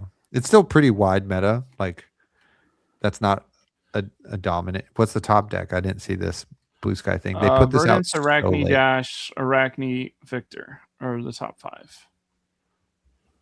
What's the highest percentage? 15, 14, 10, 9, 7. Yeah, so It's more widely adopted. Yeah, It it's a is meta not. deck. You got to know how to play against it. It's winning. What is Huntsman bad into? Just Prism and Gravy, or not anymore? Those are pretty hard. Victor is challenging, but not unwinnable. Tough Nut seems pretty challenging. Not the worst hero in the game. Teklovasan for sure is really hard. You don't have any shreds or tarantulas? I mean, they're not idiots, so They're playing Teklo. I set that one up for you. You gotta watch it. It's just, these are all visual jokes for everyone listening at home. You're only getting 1 cent. The Let any us give you aggro 2 deck cents. is still pretty tough, you know. Yeah. So like, Verdance was definitely a big one for sure. Either they're just dealing too much arcane damage with Millennium Tree, or they're hitting you with the HPOC combo, which is a little dicey because then if you just like banish their Rampant Growth, they're cooked. But yeah, Gravy is still pretty challenging. Prism is challenging. You know, there are definitely some hard decks. I mean, even Vincent can beat you. It's like you could kind of, this is how it feels right now in the meta. You can kind of like beat anybody, but you also can kind of lose to anybody. You know what I mean? Like Dio used to be pretty good and you just had to like not get hit by Max V, but now there's like, I don't need Max V. I just need pounders. You know, which is pretty cool, which is a cool innovation. So yeah. That's how I feel. That's how it goes. Bye, Verdance. Bye, Kayo. Don't let the door hit you guys. Is it? I'm curious, Taylor, if you think the number of other heroes that have LL since last year has kind of helped set Huntsman up to do well right now as well. Yes. I mean, one of the things, like, you know, in the previous, the Syndra meta, Syndra is one of your worst matchups, you know. Actually, Gravy is one of your worst matchups. Like, all 3 of those heroes that were those top 3 were like pretty, that triangle meta were pretty challenging. And you just stuck with it? Yeah. You know? I mean, I've played it for a very long time now through thick and thin. But part of it is that the things are kind of slow enough to where, you know, and that's kind of the weird thing that's happening right now is like everything is kind of, you know, on the spectrum of aggro to fatigue, everything is a little bit more packed down towards fatigue. You know what I mean? There's no like mid-range ish stuff going on. Because if there was, then Arakni would really smoke ass against any of the mid-range decks, right? So And it's that's like good. that's good. Smoking ass is Oh, good. Okay. dude, yeah. If you've never smoked an ass, you've never lived. You know what I mean?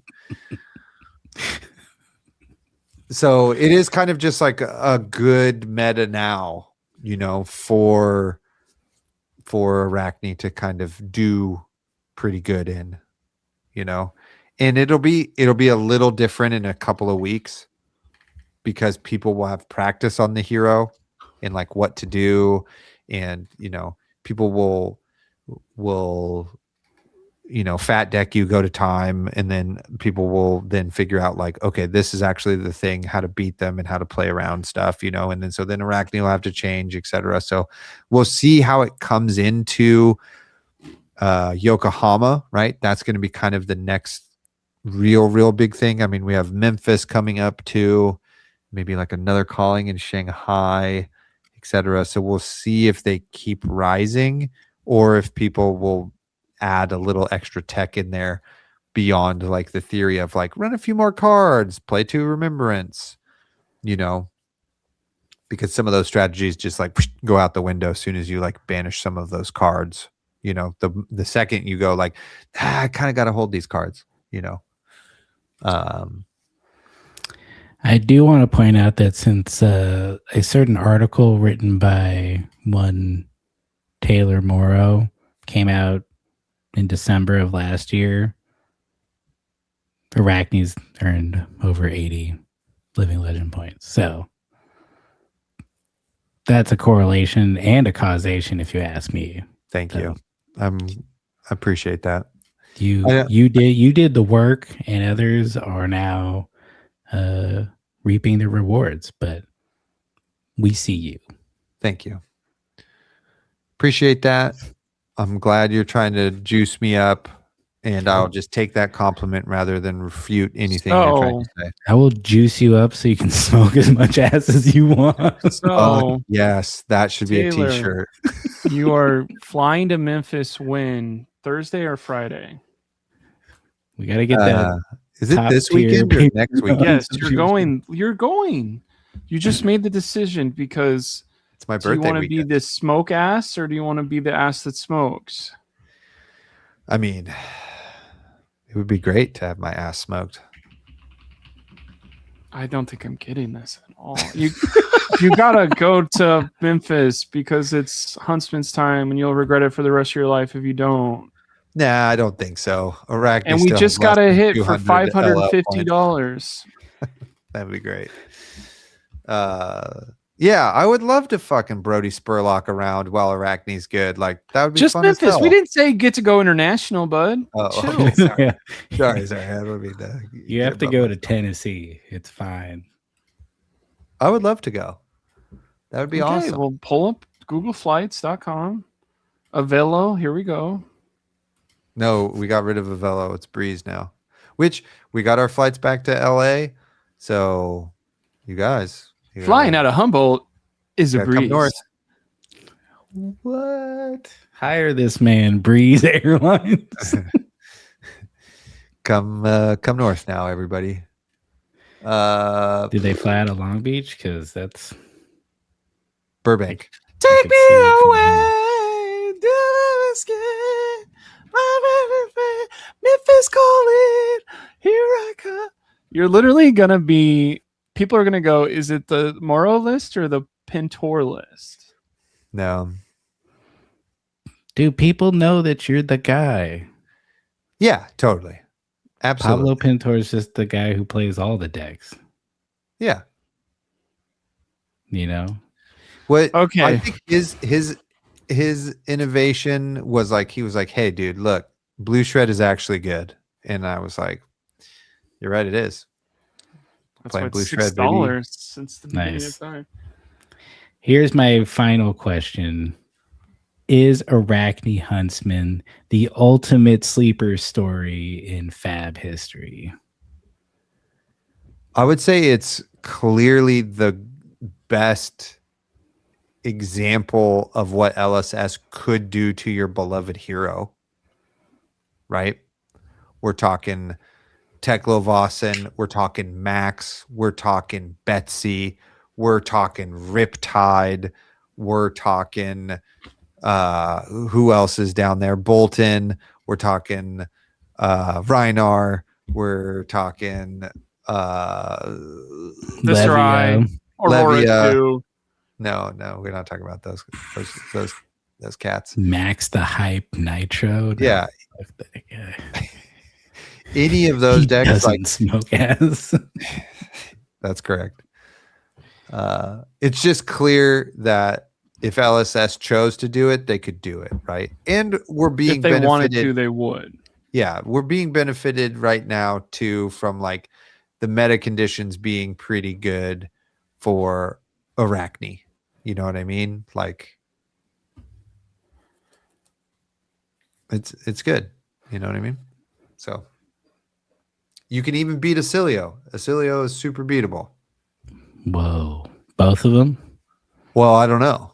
Brocilio hasn't come out yet and freaking dazzled me with his giant shoulders and biceps and his skinny ass leg.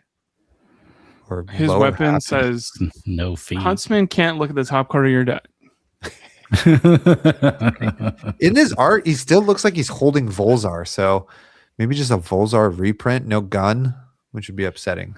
And that's when everybody found out what Volzar backwards is. What is it?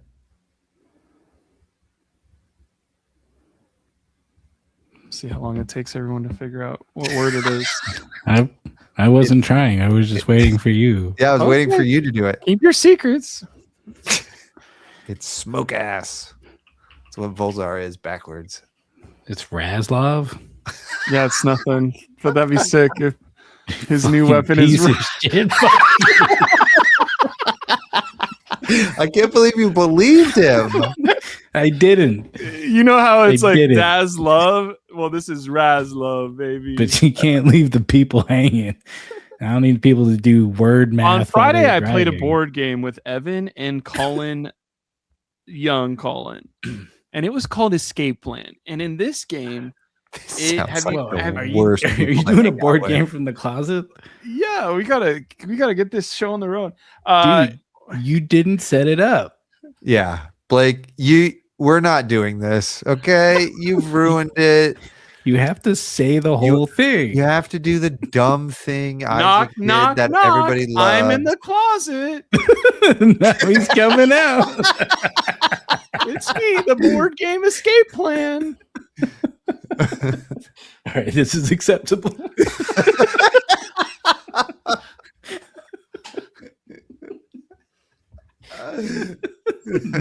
Good. I'm glad you had fun with Evan and in the lesser call. Oh, I didn't say I had fun, but I said I played a board game. Well, you also chose to hang out with those people. There was 15 layers of rules and things to worry about. And I said, I'm going to worry about 13 of them. And I lost because I didn't worry about the 14th and 15th. That's one. definitely a thing those two would be into. What was it called again? For Escape Plan. Escape Plan. I actually do have a board game from the closet. Well, you got to set it up. We could save it. Knock, knock, knock. Coming to the closet. No, coming out. That's me smoking ass. Oh my God. Don't What is worry. it? Nobody got to this part because we got Oh, canceled it's, over the first 5 minutes of It's a cosplay. VTOL Whoa, we- game, bro. You signed up for a Yeah. complex It game. was dense. yeah. It was you- tres leche cake times 3, bro. VTOL Lacerda loves a dense game. Totally. Great designer. I don't think I've ever played any of his games, but like I've wanted to. Well, Friday I can't- nights. But no. Not with Super everybody. easy to drive from Long Beach, I'm sure. On a Friday night, yeah. Well, you heard it here first, people. Arakni Huntsman is still good. Out of the closet and into your meta. Knock, knock, knock. Patient 1413 is out of the closet and he's here to serve your own cards in the banish zone. Him looking at the top card of your deck is when he knocks and you open the door to show him. But you don't know what's inside the door you open. No. I love looking at the top card.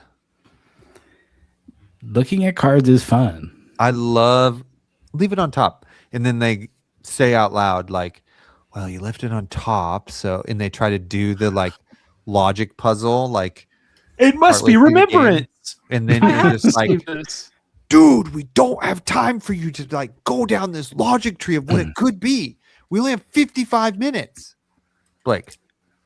I have 2 questions about this hero, and moving forward, I feel like we're going to need to know a lot about this stuff. So what is the remembrance math? If you hit your opponent's remembrance, you basically save 3 offensive turns because they could get 3 reds, and they pitch 3 blues to play 3 reds 3 separate times. So it's like you're stopping 3 turns of offense, or is it one remembrance? Think of it like that. You could just think of it as you got 1 card that equals 3 cards gone. Right? Yeah, I was wondering if it was harder than that. No, you just think of it that way, right? And it has the added layer of like now they can't get back their best card again. You know what I mean? They can't play Visit the Goldman Estate 6 times, 9 times. And just stack a bunch of 6, 9. Yeah, that's it. That's what the kids say. I forgot my other question. So that's that layer. You can still beat them if they have remembrance. But now we're in this weird remembrance arm race where it's like, well, you're running 2, which is still maybe not enough. So maybe now they run 3. You're still running 1. This was my least favorite. Like, I think, Blake, why aren't you playing Huntsman? You played Huntsman. I have 3 armory wins on it. I really like that hero. Blake, you're going to play Mirrors against Tao Tao or Mirrors against Haley every week. You know what sounds fucking awful? It's Huntsman ass. Mirrors. Sucks ass. Like, oh, that was the other thing. You played against somebody that didn't concede to you and you got a draw. How many times is that happening where, like, is there going to be a PSA for all Huntsman players of like, is it you guys that need to play faster, or do we need to like,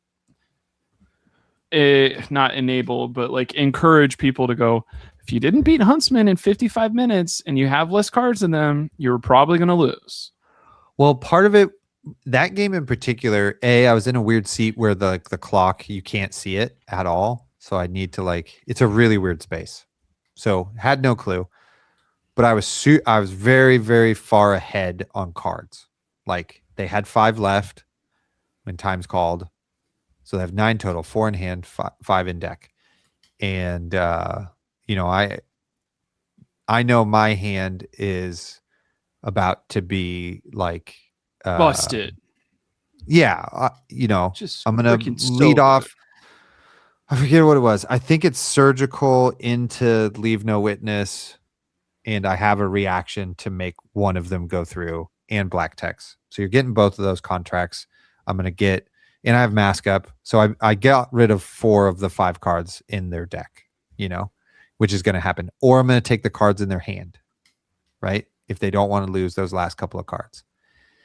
And I still have Graven Gloves up and I still have Tunic to block with, right? And I'm like at 8 health or something like that, I think. And so I can basically cover up whatever mopey blue you have left in your deck, even if you terrace under it, right? Unless it's macho, but it's not macho because I banished all of those already, right? So we're pretty good. I'm in a really good position. So time's called. I asked, do you want to continue to play? And he was like, absolutely. Yes, I do. And I was like, are you okay? I guess you're sure. And this whole time I was like, well, he just doesn't want to lose because of like human psychology. There's a little bit of like human psychology that is happening in these moments, right? How many times have you had time called on you? Do you know the actual rules and procedures? Do you know what's allowed and not allowed? Like, have you thought about, can you kill me? Like your turn is about to happen. You have to kill me to win this game or else we're both going to draw. Am I going to kill you? You know, etc. Like, have you thought of these things? Or are you just like, I'm going to try to win on my turn. I think I can do it or something. You know what I mean? So I don't know what was really going through his head. I thought it seemed like he was just going to draw and not want to lose, which is also like a thing people do. They're like, well, you didn't beat me. I drew. You know, we drew. And so I banish his cards. He has basically no cards. He sends like Tear Asunder with Hammer for 6 or whatever, you know, and I just block and then I don't die. And he was like, yeah, the thing I thought I was going to be able to do, I couldn't do. And it was like Tear Asunder, Autumn's Touch. And I was like, oh man, it was a little bit frustrating there because that's still 6 dominate, which is the same as the Hammer, which is also 6 dominate. And I blocked it and I didn't die.